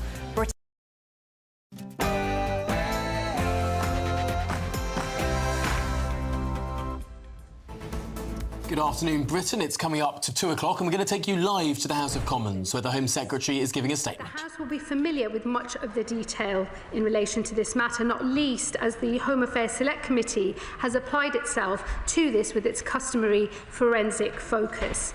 But it is important to begin this statement by laying out the facts. On the 8th of October, at a meeting with a number of Chief Constables from across the country, I was informed that West Midlands Police was considering its options to ensure the game could be conducted safely. As the minutes of the meeting show, a ban on fans was one of the options under consideration. Policing decisions such as this are subject to operational independence. Politicians cannot dictate how the police choose to manage risk. For those listening on GB News Radio, we are listening to the Home Secretary deliver a statement on the Maccabi Tel Aviv ban row. I did not because I could not, while a range of options were still under consideration. All options remained on the table until a decision was eventually taken by the Safety Advisory Group on the 16th of October. The decision to ban the travelling fans, taken that day, was clearly of considerable national and even international importance. Maccabi Tel Aviv fans who sought to travel to this country to enjoy a football match were told they could not because the game's safety could not be guaranteed. This came, lest we ever forget, just 2 weeks after the most horrific anti-Semitic terrorist attack this country has ever known. On October the 16th, the day the decision was taken, the Prime Minister and I both voiced our considerable concern, setting out our belief that the game should go ahead with all fans present. The government sought further information from West Midlands Police and offered the resources required to ensure the game could go ahead. A subsequent meeting of the Safety Advisory Group was then arranged on the 24th of October. At this moment, the Chair requested, and I quote, a wholly fresh consideration of the issue, at which point the intelligence provided by West Midlands Police hardened and the recommendation to ban fans was upheld. In the days that followed, it was clear to me that an external review of the decision was required, as well as a review of wider questions around safety advisory groups. On 31st of October, I commissioned a rapid review by His Majesty's Inspector of Constabulary, Fire and Rescue Services, Sir Andy Cook. And on the 27th of November, as the intelligence the force provided was called into doubt, I asked him to look specifically at that question. Today, I have received Sir Andy's interim report and a copy has been placed in the library of the House. Sir Andy's findings are damning. There is no other way to describe them. The force, we now discover, conducted little engagement with the Jewish community and none with the Jewish community in Birmingham before a decision was taken. As Sir Andy himself says, it is no excuse to claim, as the force now does, that there were high holy days during this time that prevented this engagement. Most concerningly, Sir Andy describes an approach taken by West Midlands Police that he characterises as, and I quote, confirmation bias. This means that rather than follow the evidence, the force sought only the evidence to support their desired position to ban the fans. This saw West Midlands Police speak to Dutch police following a game in which there had been fan violence, while failing to speak to other countries, Greece, Ukraine and Denmark, where Maccabi Tel Aviv had played more recently and more peacefully. The West Midlands Police engagement with the Dutch police is one of the most disquieting elements of Sir Andy's report. The summary, provided as evidence to the Safety Advisory Group ahead of their crucial meeting on the 24th of October, was inaccurate. Claims including the number of police officers deployed, links between fans and the Israeli Defence Forces, the targeting of Muslim communities, the mass tearing down of Palestinian flags, attacks on police officers and on taxi drivers were all either exaggerated or simply untrue. In his report, Sir Andy is clear that the validation of intelligence conducted by the force was a cause of significant concern, that record-keeping within the force was poor, and he was especially concerned about the handling of sensitive information that should never have been shared without redaction. Sir Andy also points to a series of public statements from West Midlands Police that we now know to have been misleading. He shows that the police overstated the threat posed by the Maccabi Tel Aviv fans, while understating the risk that was posed to the Israeli fans if they travelled to the area. Misleading communications also extend to the words of the Chief Constable himself at his appearance in front of the Home Affairs Select Committee, when he claimed that AI tools were not used to prepare intelligence reports, a claim since refuted by one of his own officers who blames incorrect evidence on, and I quote, an AI hallucination. I know better than most that West Midlands police officers do their duty bravely day in and day out. Sir Andy's report does not argue that the entire force is failing. But what is clear from this report is that on an issue of huge significance to the Jewish community in this country and to us all, we have witnessed a failure of leadership that has harmed the reputation and eroded public confidence in West Midlands Police and policing more broadly. Faced by a game of such importance, the Chief Constable of the force, Craig Guilford, should have ensured more professional and thorough work was done. As Sir Andy himself says, the shortcomings detailed in his report are, and I quote, symptomatic of a force not applying this necessary strategic oversight and not paying enough attention to important matters of detail, including at the most senior levels. The ultimate responsibility for the force's failure to discharge its duties on a matter of such national importance rests with the Chief Constable. And it is for that reason that I must declare today that the Chief Constable of West Midlands Police no longer has my confidence. It has been, as I understand it, over 20 years since a Home Secretary last made such a statement. But on the evidence provided by Sir Andy Cook, the Chief Inspector of Policing, that is now the case. Until 2011, the Home Secretary had the authority to dismiss a Chief Constable, a power that was removed by the last Conservative government. Today, it is only police and crime commissioners who hold this power, and so the Chief Constable's future rests with the local police and crime commissioner and not with me. But I am sure that Simon Foster will now follow all due process as he considers that question for himself. I do, however, believe this illustrates that Home Secretaries should, in future, have this power restored to them. When a Chief Constable is responsible for a damaging failure of leadership, the public rightly expect the Home Secretary to act, and I intend to restore their ability to do so. I can announce today that this government will soon reintroduce the Home Secretary's power to dismiss Chief Constables in light of significant or persistent failings, and that this will be part of the government's upcoming white paper on wider police reform, with legislation to follow. I do not expect this power to be used often, but I think it must be available at those rare moments when it is warranted. Madam Deputy Speaker, Sir Andy Cook's report is devastating. It catalogues failures that did not just affect the travelling fans, they let down our entire Jewish community in the West Midlands and across the country. I speak today not just as Home Secretary, but also as a Member of Parliament for a Birmingham constituency. In his report, Sir Andy says he believes the police acted in an attempt to avoid long-term damage to local community relations. If that is the case, what a grossly misguided effort it was. Peaceful, harmonious communities rely on a police service that, above all else, pursues the truth. In a world in which misinformation flows freely and dangerously, the police, in this case, added further misinformation into our public debate, when they could and should have provided the truth that could have allayed fears. In doing so, West Midlands Police did not support community relations. Instead, they inadvertently made things worse.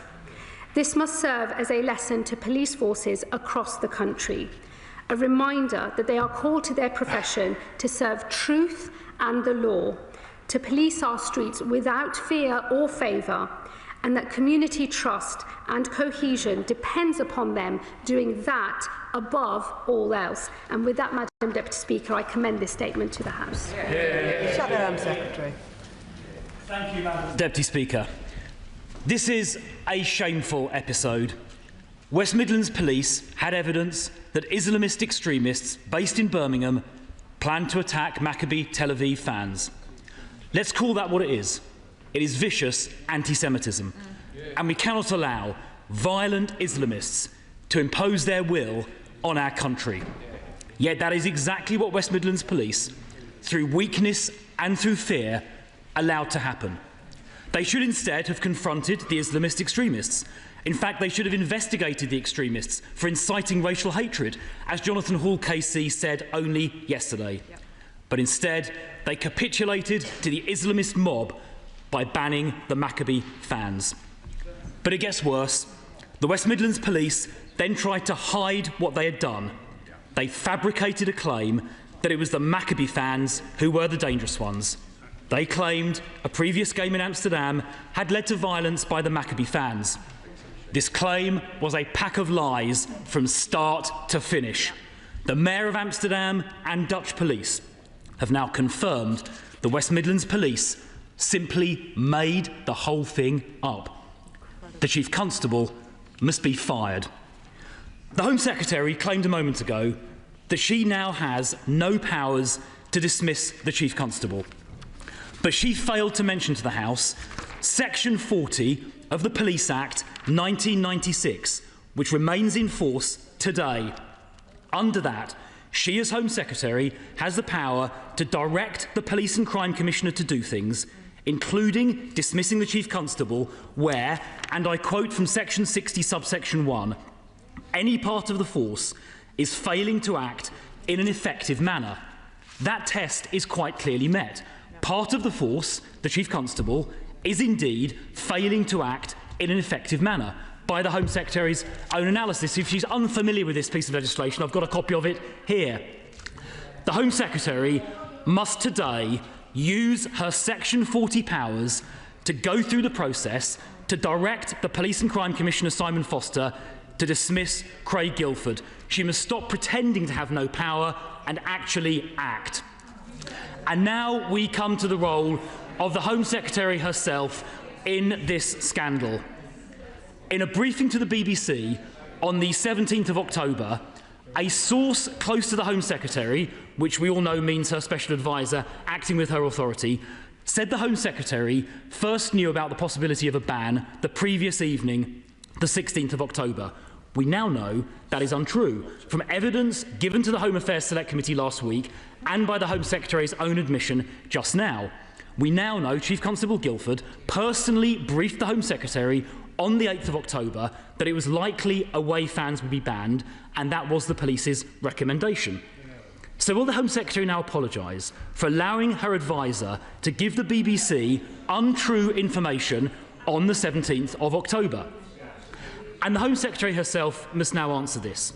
She knew on October the 8th that it was likely away fans would be banned, over a week before the final decision was taken on October the 16th. Yet it appears, in those critical 8 days, she did nothing to investigate further or to try and stop it from happening. The Chief Constable, in his evidence to the Home Affairs Committee last week, said that when he briefed the Home Secretary on October the 8th about the likelihood of the ban, she merely noted, that was his word, she merely noted what he had said, not asking further questions or showing curiosity in what she was being told. She did not convene personally any meetings attended by her in the following 8 days or take any personal steps to clarify the situation. She expressed concerns and took action only after the decision became public on October the 16th, by when it was too late. She was asleep at the wheel at the critical time.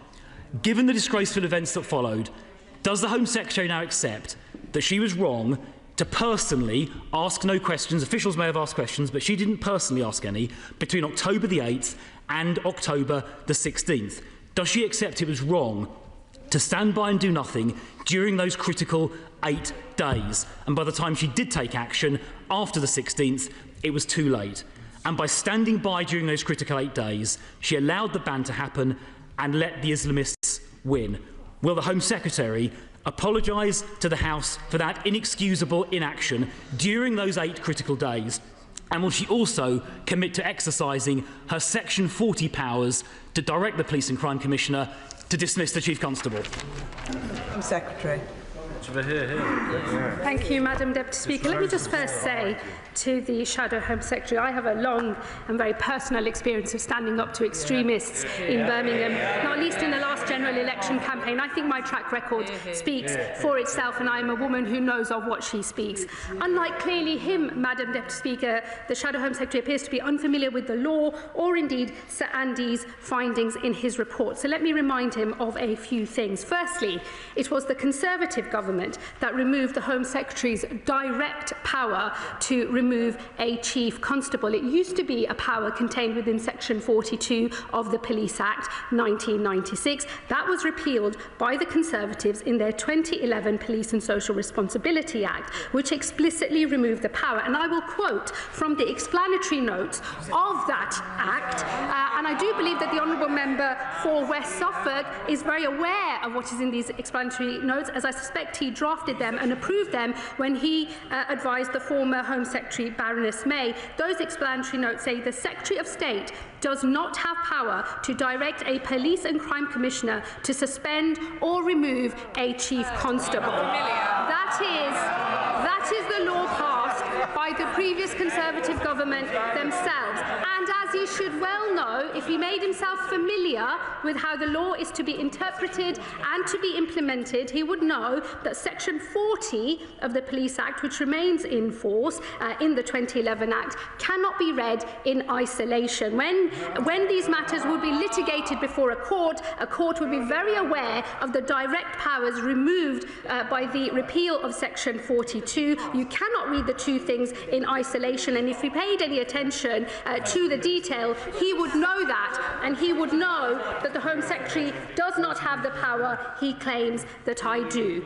Secondly, Madam Deputy Speaker, I would suggest that he and other honourable members, for their own interest, do actually pay attention to what Sir Andy has written in his report of today. At page 11, he deals with what the Chief Constable has suggested was the reading of the meeting that took place on the 8th of October. Let me just give a bit of context to the House. That is a meeting of police chiefs that I called myself following the attack in Manchester on the 2nd of October. I had already announced that I was going to look at police protest powers, and I had asked the most senior chief constables in the land, the National Police Chiefs Council, the College of Policing, and indeed Sir Andy Cook himself to attend a meeting with me. Towards the end of that meeting, we did some horizon scanning of other difficult decisions that were coming up that might have public order consequences, and this was one such matter. It was mentioned briefly by the Chief Constable, and his recollection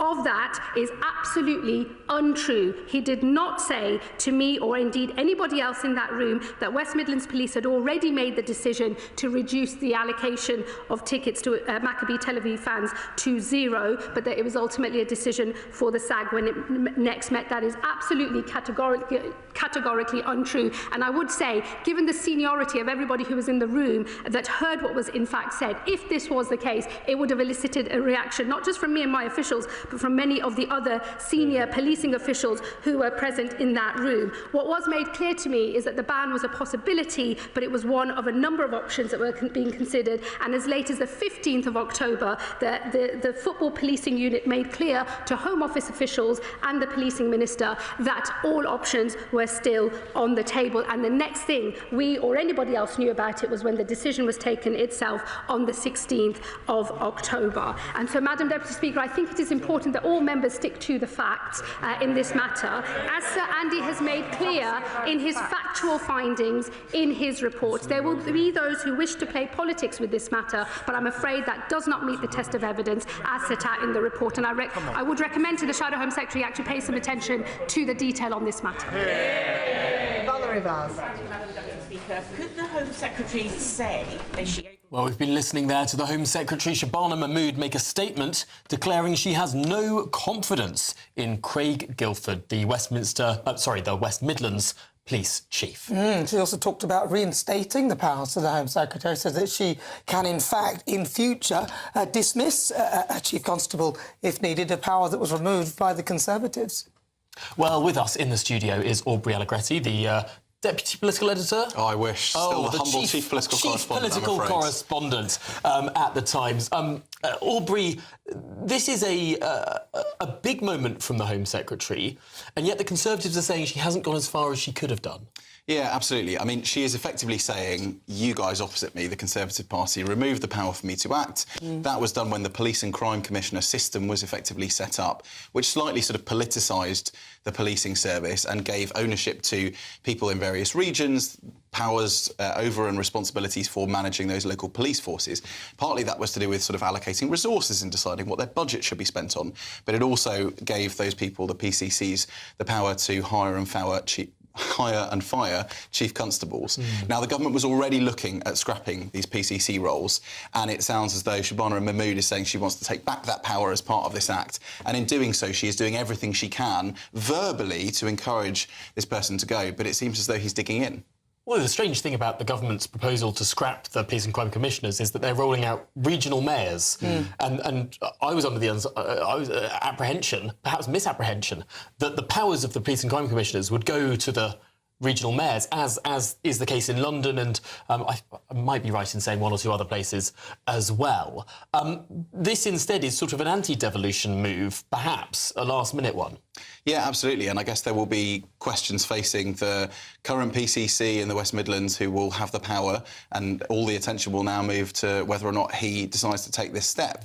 But and he's a Labour politician. Certainly. But it will also, you know, there is not only one person who is responsible for this. There is the Chief Constable himself. And he will presumably be facing pressure from some people inside the force and lots of politicians as well to go. And the question is, how will he cling on if everybody around him has lost confidence in him? All right, Aubrey Allegretti, thank you very much. Stay right there. Rachel Rees is now speaking. And what we're Let's trying cross to live. achieve. And what we're trying to achieve is to stop illegal immigration into the UK. And at the moment, you don't have to verify electronically, digitally, that you have a right to work in this country. Ergo, we have a lot of people working illegally in this country. We're cracking down on that in a way the previous government didn't do, and we remain committed to that. We've got a plan to grow the economy. We were the second fastest growing economy in the G7 last year, according to the IMF. We've had 6 cuts in interest rates. Inflation is on the way down. People are getting £150 off of their energy bills from April, as well as rail fares and prescription charges being frozen. We've got a plan. We're sticking to it, and we're delivering for working people. Claire from Channel 4 News. Hiya. Claire Fallon. I cover the North for Channel 4 News. Even better.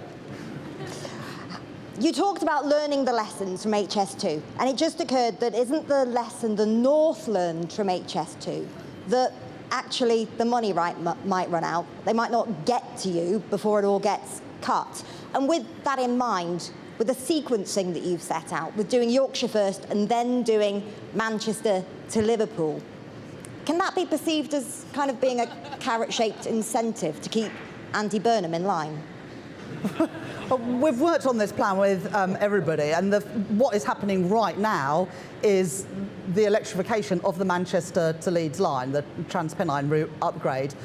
We can deliver that quicker than we can build a new railway line, and it delivers tangible benefits for people in Manchester, in Rochdale, in Staley Bridge, and right across Greater Manchester, and also delivers for people in West Yorkshire. Because, do you know what? I love the mayors, but the people I really want to deliver for are the people in those areas who rely on this public transport to get them to work and college and all the rest of it. But we've worked on these plans with the mayors. We've got all 6 of our Labour Northern mayors here today, and we're jointly committed to this project.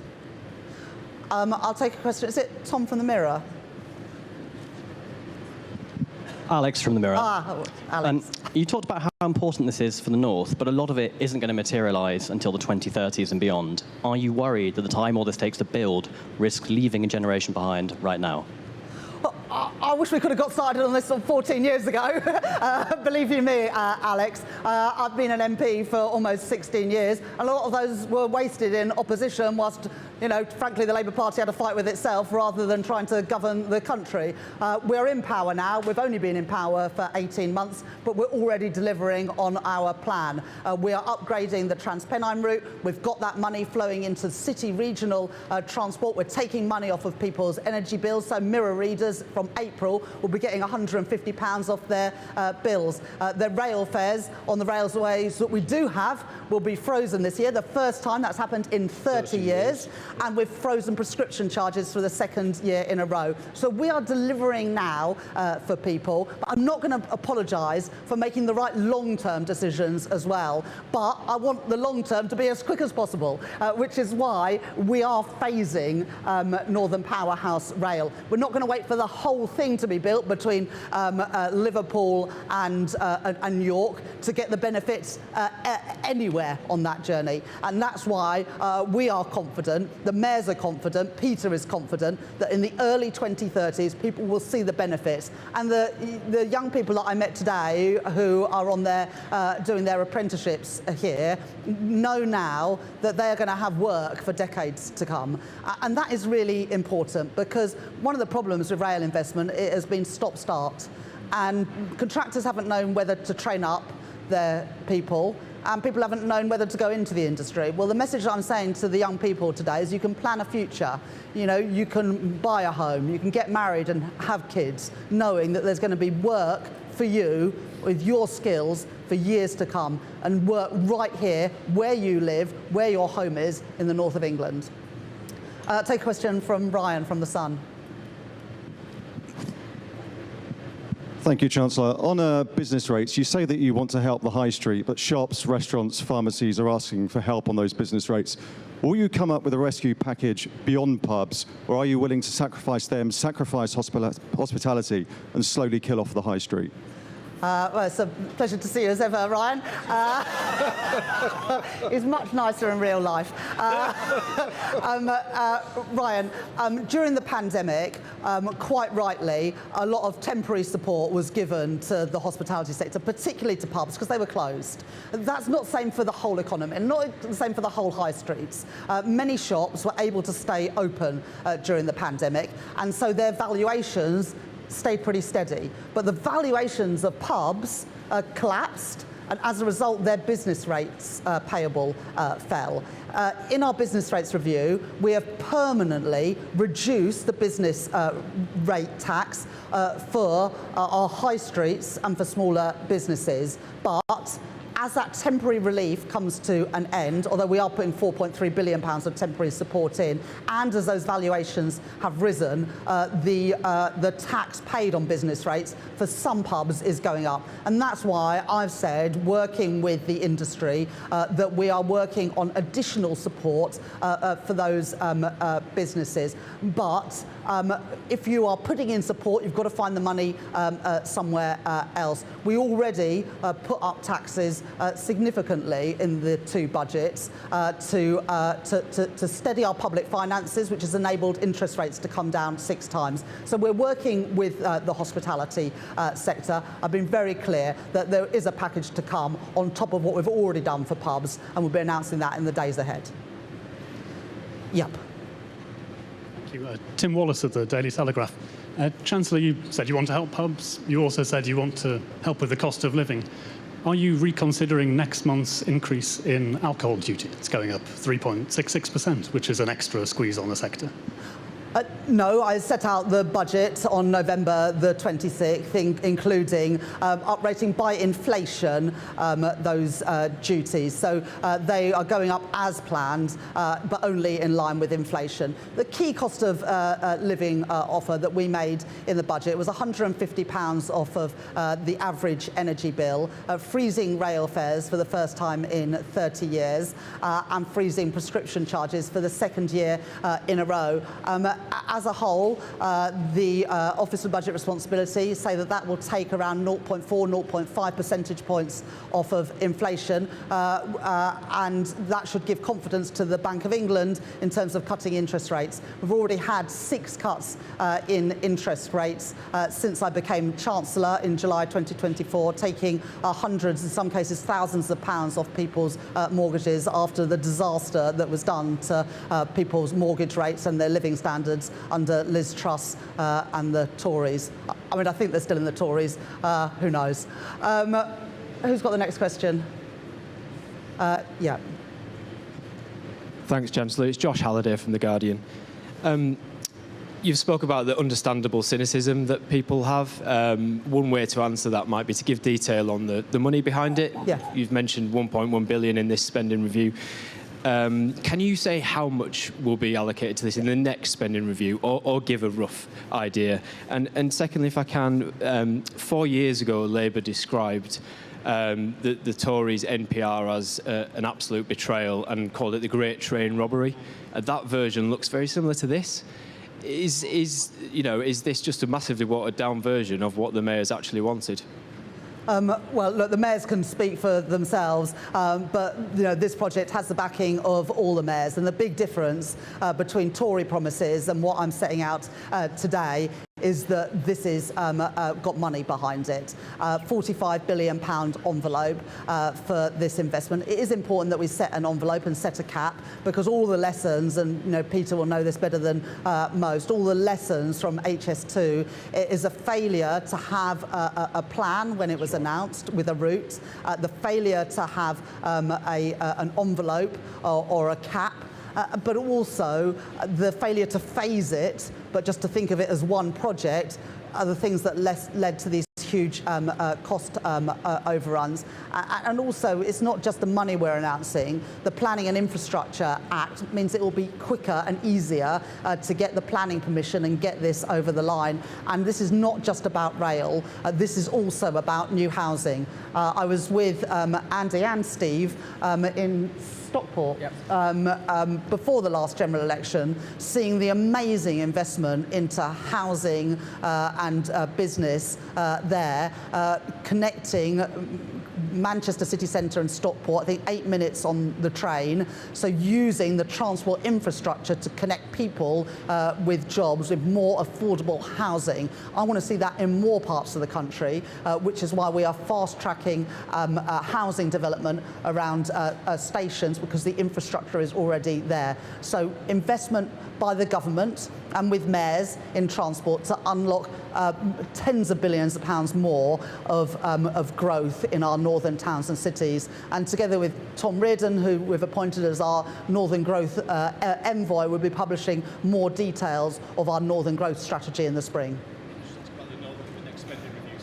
Oh, and then, so we've said £45 billion in total. This next spending review is going to be in 2027. We'll set out the details then. But as you know, because of my first budget, we do have £120 billion more over this Parliament, including the period of the next spending review, to invest compared with the plans that I've inherited. And of course, some of that money will go to this. I think I'm only going to be able to take one more question. Yeah, Jen. Hello. Yeah, I just wanted to, a bit further on what you were just saying then about the next spending review. So you've only announced £1 billion towards this in this Parliament, but you're saying that... No, not in this Parliament, in this spending review, but this spending review is up until 27. So in this Parliament then, are you saying that a significant proportion of that 45 could actually be released and start to be spent?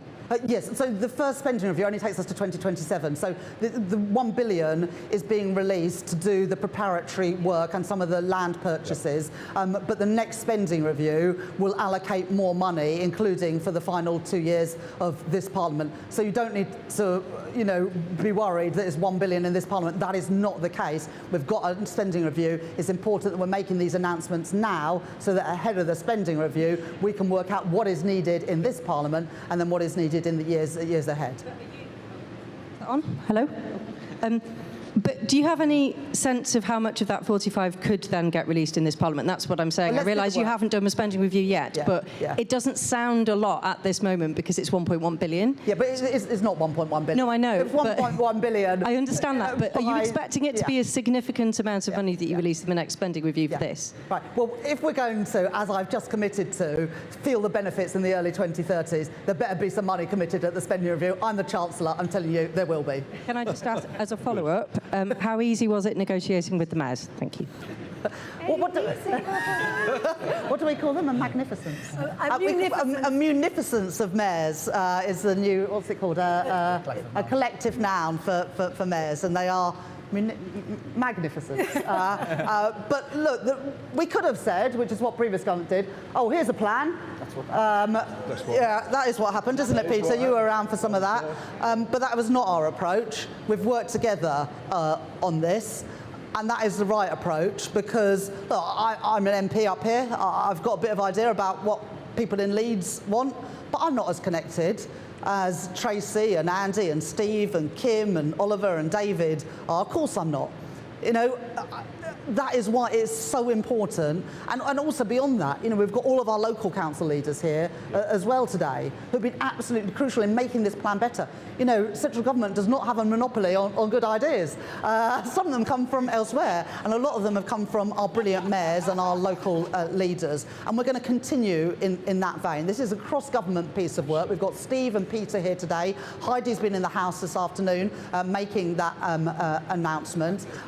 We're going to work together to make this happen because that is the best way that not just going to get the costs down, but get the value. And that is something that I think sometimes is forgotten, the difference between cost and value. Of course I want to keep costs down, but I want to get the value out of this, and that means choosing the right route and the right way of doing this. But they can all speak for themselves, and I'm sure they will. But I think we've got your backing, haven't we? Yeah, absolutely.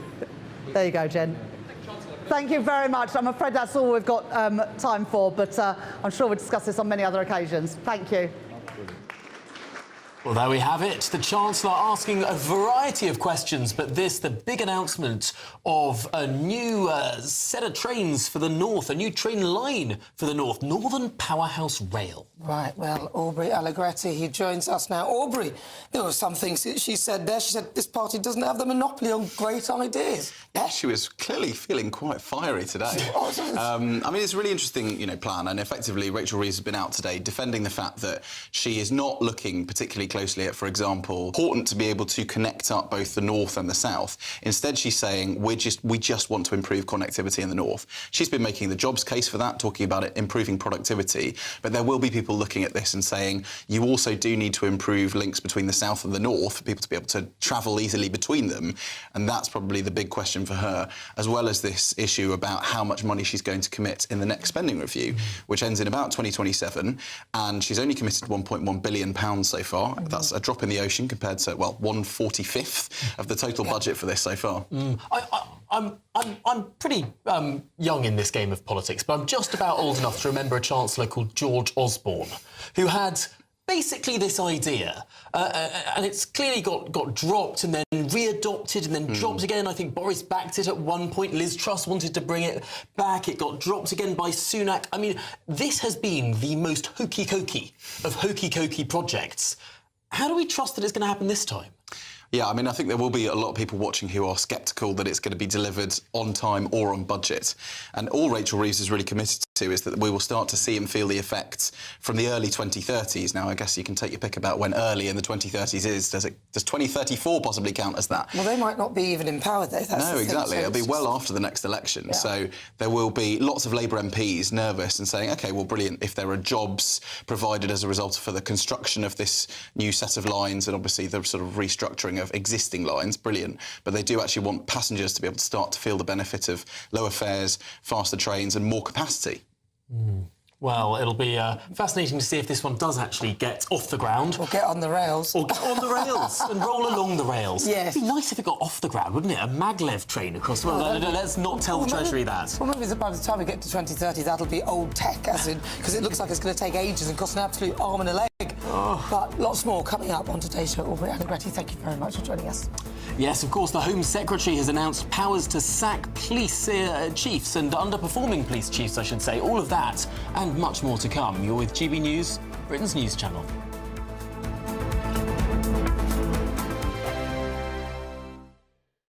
Good morning. Welcome to your latest GB News weather update brought to you from the Met Office. The driest day of the week for many of us throughout today. Heavy rain will move into southern areas into Thursday with the potential for some quite strong winds. That's as these fronts develop into an area of low pressure through this evening. But before then, ahead of that, we've got a ridge of higher pressure through much of today. So plenty of sunshine to come, particularly across England and Wales and some eastern areas of Scotland seeing dry weather through much of the day. But as we look further west, into parts of Northern Ireland and Scotland, we'll see strengthening winds and some heavy bursts of rain as well through this evening. It will be quite a chilly day, particularly compared to the past couple of days after that frosty start this morning. But with the lighter winds and sunshine in the east, I think it won't feel too bad at all. But the wet weather will become more widespread through this evening, and some of that rain will fall as snow over northern areas, particularly over the high ground of Scotland. But we could see some sleety snow across lower levels just for a time into this evening across parts of Scotland and into northern England as this band of rain moves eastwards. A band of rain will push up into more southern eastern areas of England as well into this evening. So quite a lot more cloud around as we end the day than we will have started with, and wet weather will push eastwards throughout tonight. As I said, potentially some sleety snow falling across lower levels of northern England, but very little in the way of accumulations. Then as the night goes on, some clearer skies developing for more central areas into Northern Ireland and Wales. A chilly night here under those clearer skies, but cloud will begin to thicken across the southeast by tomorrow morning. That's as this area of low pressure starts to develop along the south coast, and we do have a rain warning in force for many southern and eastern areas of England, so there'll likely be some disruption throughout the day due to the quite persistent rainfall. That could push into parts of Wales further southwest as well, and we'll likely see some strengthening winds into the evening. Have a great day. Thank you, Britain, for the thousands of you who are becoming friends of GB News every week. You're not only watching and listening to our programmes, you're becoming part of them too.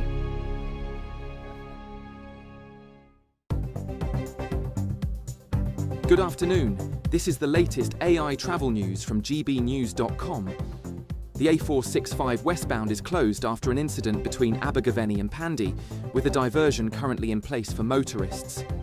In Northumberland, the A1 northbound is shut between the A1068 and the A1167, south of Berwick upon Tweed, following a crash. Conditions should improve between 4:45 and 5 this afternoon. And on the trains, Gatwick Express services are disrupted to and from London Victoria, while Great Western Railway is replacing trains with road transport between Liskeard and Looe. For more travel news, go to gbnews.com.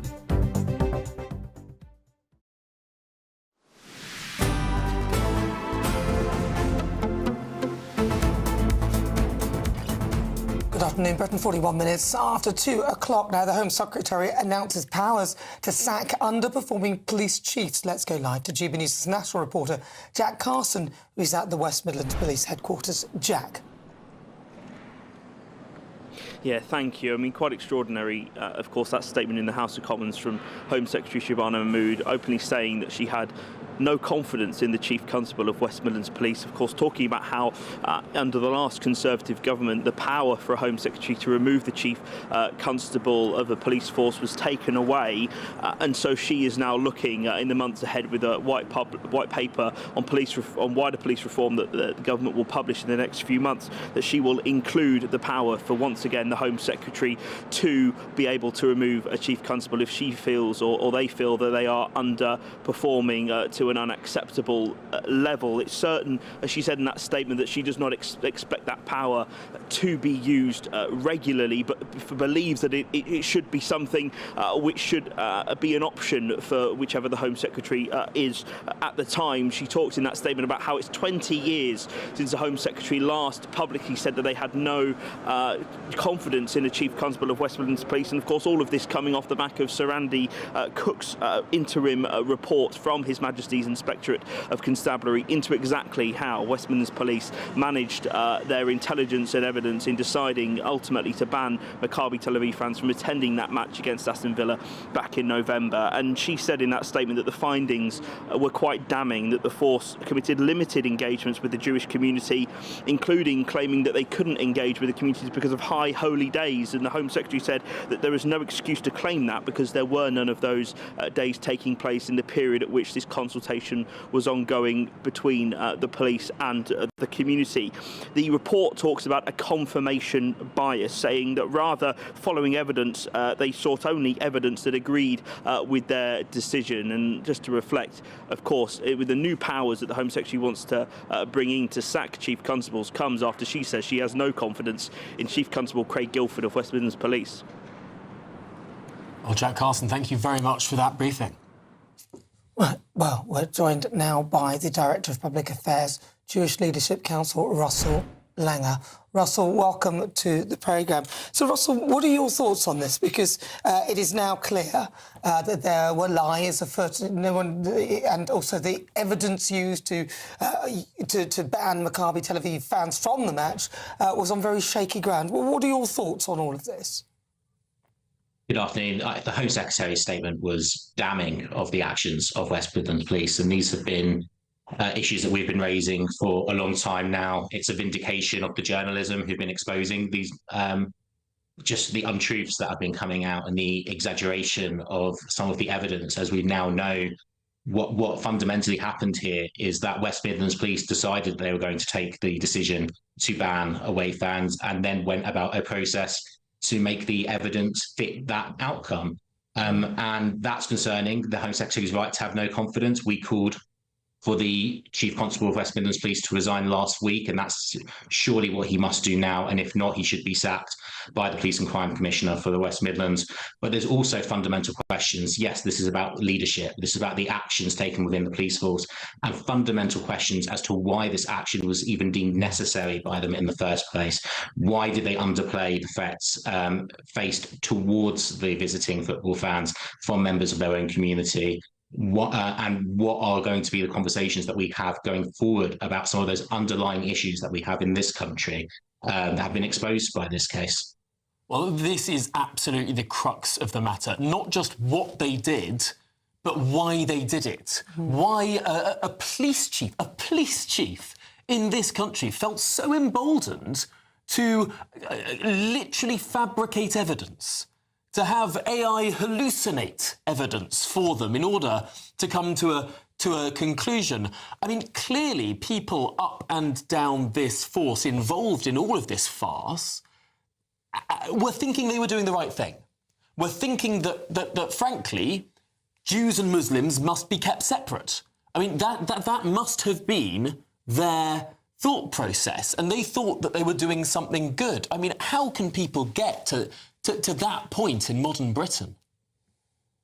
There was that amazing moment in the Home Affairs Select Committee session last week where the Chief Constable responded to the question as to why they hadn't made public the reports, the intelligence they had of members of the local community arming themselves in expectation for this football match. And his simple response was, well, you never asked. And that's what we've seen throughout this process, this idea that the threat was purely from the visiting fans and not from anyone else. I believe the Home Secretary's exact language was that they overstated the threat from the away fans and understated the threat from the local community. And your question is absolutely right. What does that say about our country? What does that say about policing in this country? And we're talking about West Midlands Police, but we could also be talking about the failure or the slow response from police forces elsewhere to protect places of worship from the protests that we've been seeing over the last few years. And I think we do need to have a conversation about public order policing in this country and how that expands out. And ultimately, why did a police force have this intelligence and go about a process to go about building a case to take action for different reasons and completely suppressing the actual reasons why they were taking this decision before you even get to why they should never have taken that decision in the first place. All right, and very briefly, Russell, do you think that perhaps the police are scared? They were scared of their local community? Well, I think that there are deep questions about the engagement with the community. We know that they were engaging with a range of stakeholders, but we also know that they did not engage properly with the Jewish community. That was confirmed by the Home Secretary. And I think there's fundamental questions that arise out of this case. Who were they engaging with? What due diligence are they doing? And, we can also be asking questions of, do they have a grip on issues around Islamist extremism based on the mistakes that they have made in this case? That is certainly a significant question and one we will dive into another time. But thank you indeed for joining us, Russell Langer of the Jewish Leadership Council. Thanks for your time. Thank you very much. Right, this is Good Afternoon Britain on GB News. If you're in search of some holiday sun, here's the forecast of some of the top European holiday destinations. Ready to soak up that holiday sunshine? Won't we need some cover? No worries. All sorted. All Clear Travel Insurance sponsors GB News Travel Destinations Forecast. Plenty of fine weather across Europe at the moment, particularly central and southeastern areas. It's mild in Italy with sunny spells, but the one place where it is going to be unsettled on Thursday, Portugal. Heavy rain accompanied by strong winds. That system's going to move into Spain later in the day and affect parts of France. Italy, a few showers towards the north, otherwise plenty of warm, sunny spells, temperatures in the mid-teens, and it stays fine in Italy for the rest of the week. All Clear Travel Insurance sponsors GB News Travel Destinations Forecast.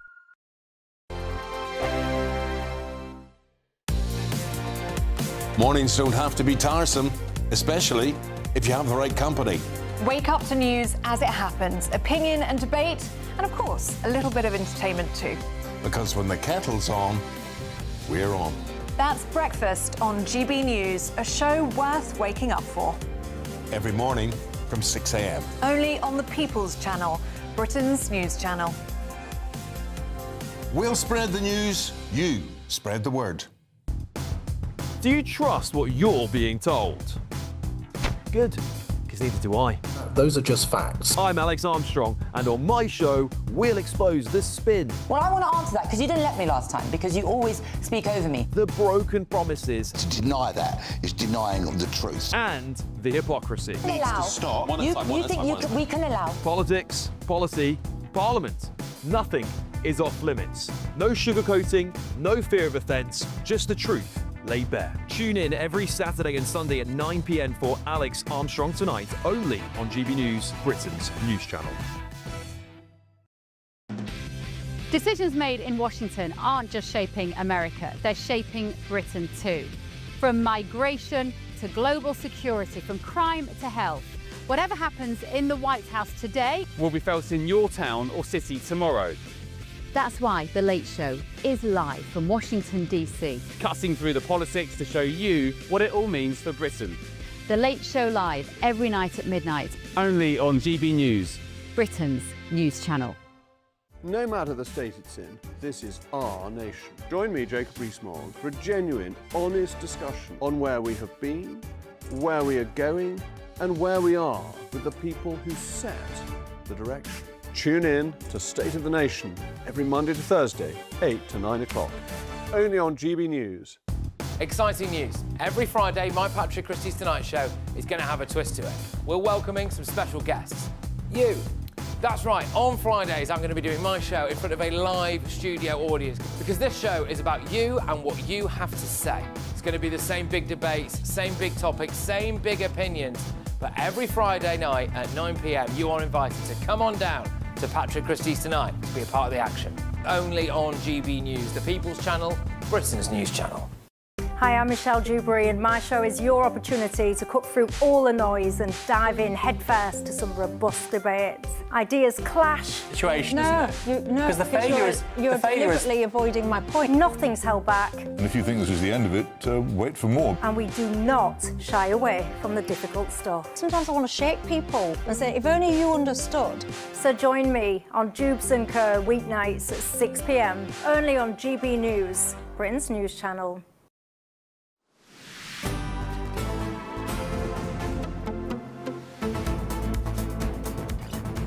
Good afternoon, Britain at 8 to 2. Let's go to Tunbridge Wells in Kent, where, of course, there's been problems with the water. Isabel Feckiak joins us. Isabel.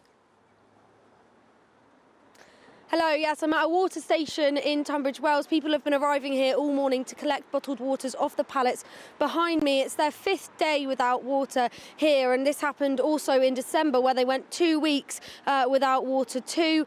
It's a major incident here. The Secretary of State, Emma Reynolds, just arrived moments ago. She's currently in the rugby club next to me, chatting to local councillors and the MP, talking about what kind of plan and action they can take. South East Water responsible for this. They have apologised and said that they're working around the clock to restore things. But yeah, currently MPs and local councillors working to find a plan to make sure this doesn't happen again. All right, Isabel, thank you very much. And thank you to you for watching. This is Good Afternoon Britain. Absolutely, but don't move a muscle because right here in this studio, in a few minutes' time, it's the one and only Martin Daubney. He's with you after the weather.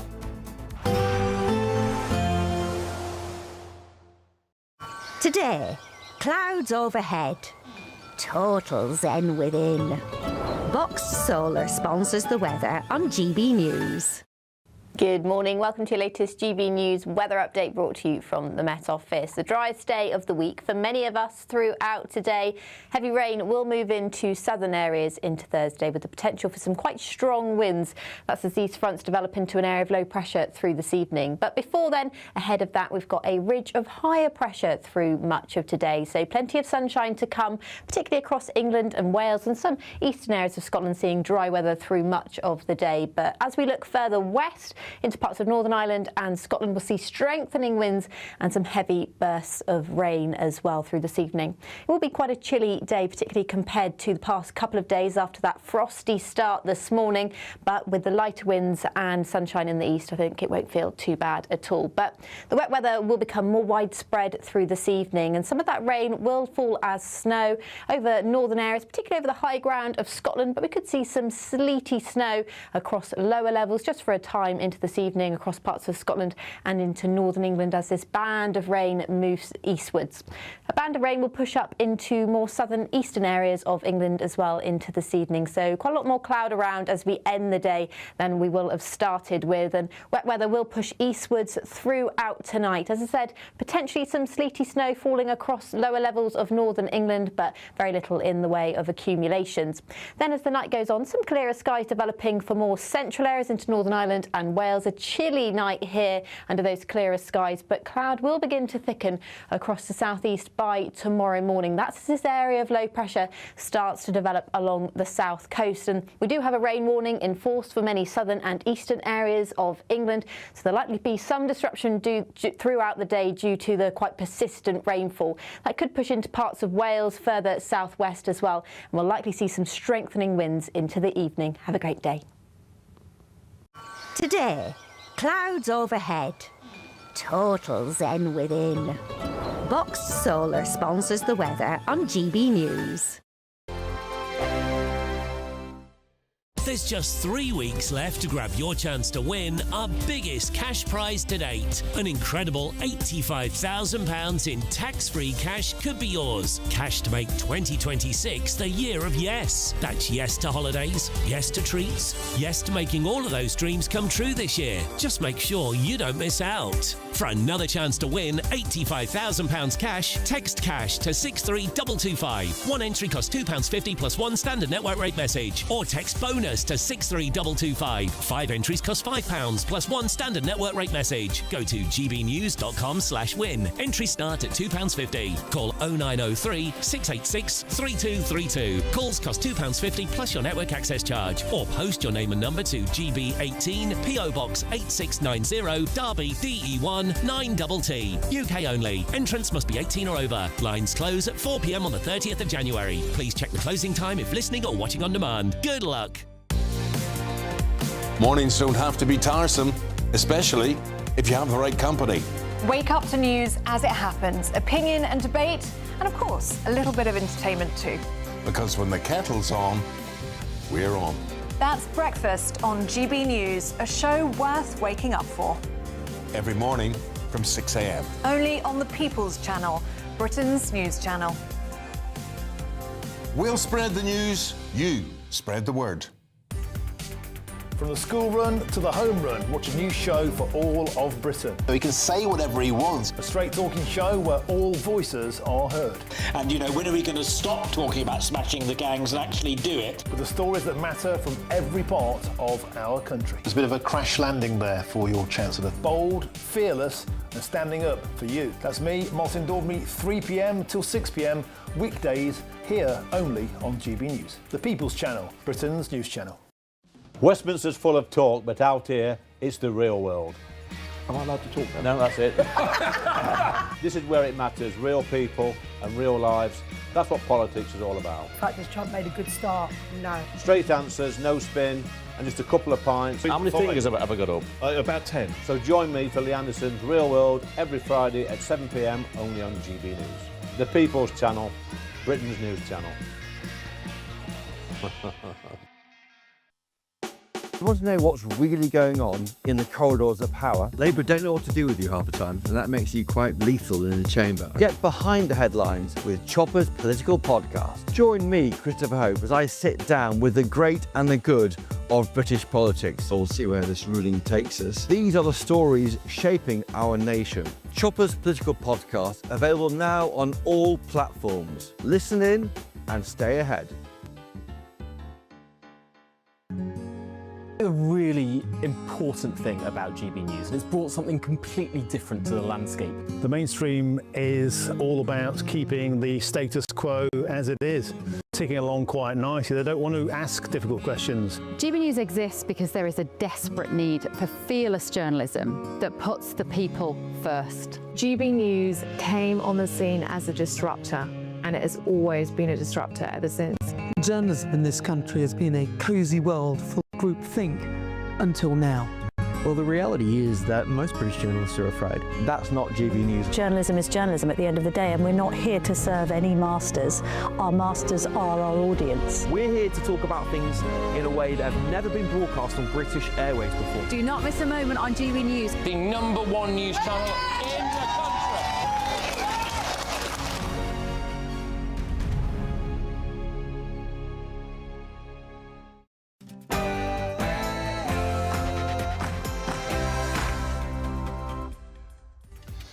Very, very good afternoon to you. It's 3 p.m. and welcome to the Martin Daubney Show here on GB News. We're broadcasting for you live across the UK, all the very latest news, debate and analysis all the way through until 6 p.m. We've got a stonking show, and here's what's on your menu today. And it is for that reason that I must declare today that the Chief Constable of West Midlands Police no longer has my confidence. A short while ago in Parliament, the Home Secretary Shabana Mahmood has admitted she has no confidence any longer in Craig Guilford, the police chief at the centre of the Maccabi-Aston Villa fan ban row. Might we see the resignation of the Chief of Police in the West Midlands during today's show? We'll bring you all the very latest on this breaking news story. And after 3 million Brits signed a petition to scrap Labour's digital ID scheme, Keir Starmer performed his 13th U-turn in 18 months. ID, U-turn. Week after week, these poor people sitting behind him have to defend the indefensible, only for him to U-turn a few days later. We're taking the right choices for Britain, and they oppose every single one of them. And with even a Labour cabinet member admitting Sir Keir Starmer only has a 50-50 chance of surviving the year as Captain U-turn simply ran out of road. And US President Donald Trump has said that the United States needs Greenland for the purpose of national security and has insisted that NATO should be leading the way for them to get it, to prevent it from being taken by Russia and China. But is he really being serious? We'll debate that on today's show. And today is local election D-Day. At midnight tonight, we'll learn which councils have treacherously cancelled May's elections. On today's show, I'll reveal exclusive analysis that shows that Reform are set to be the big winners, with Labour and Tory cancellations denying the party potentially 8 councils to Nigel Farage's Reform UK party. And that's all coming in your next hour.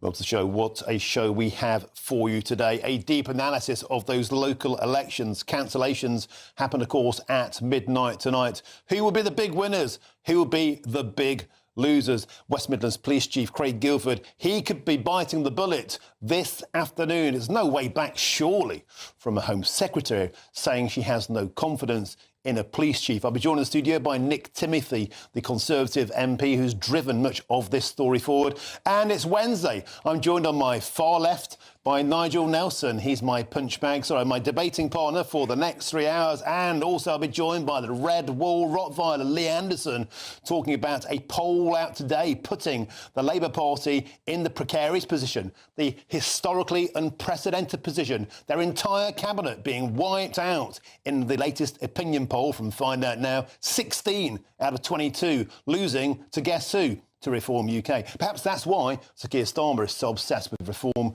at PMQs. Get in touch usual ways, gbnews.com/ is the way you'll say is the way to do it. Or you can use the QR code on your screens. But let's get stuck into your headlines now. And here's Tatiana Sanchez.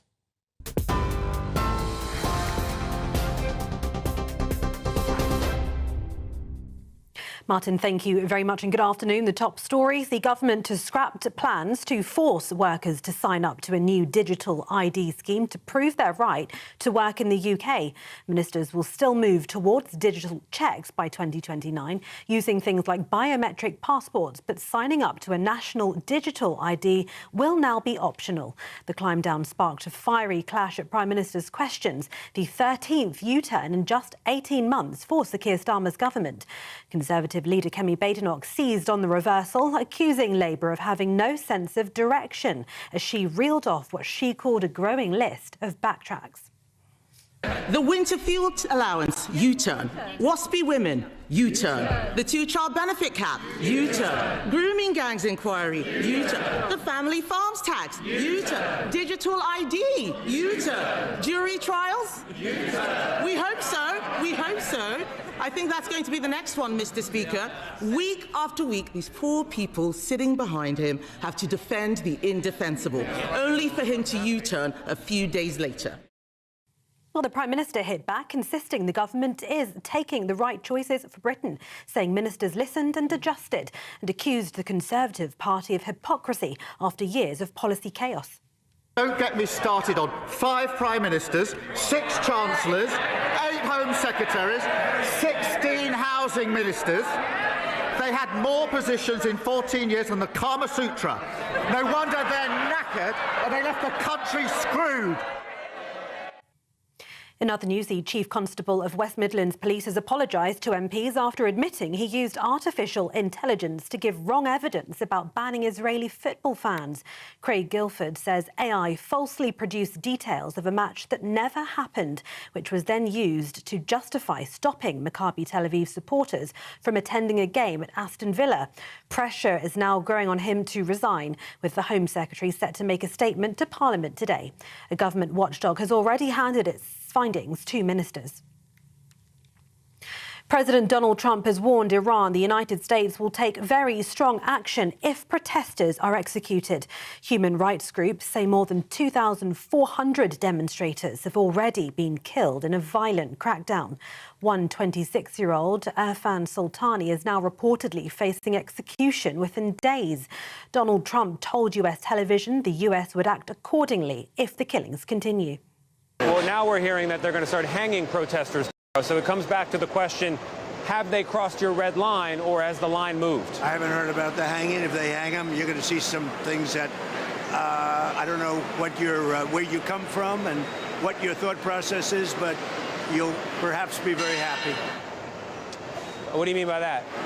We will take very strong action. If they do such a thing, we will take very strong action. And this strong action you're talking about, what's the end game? The end game is to win. I like winning.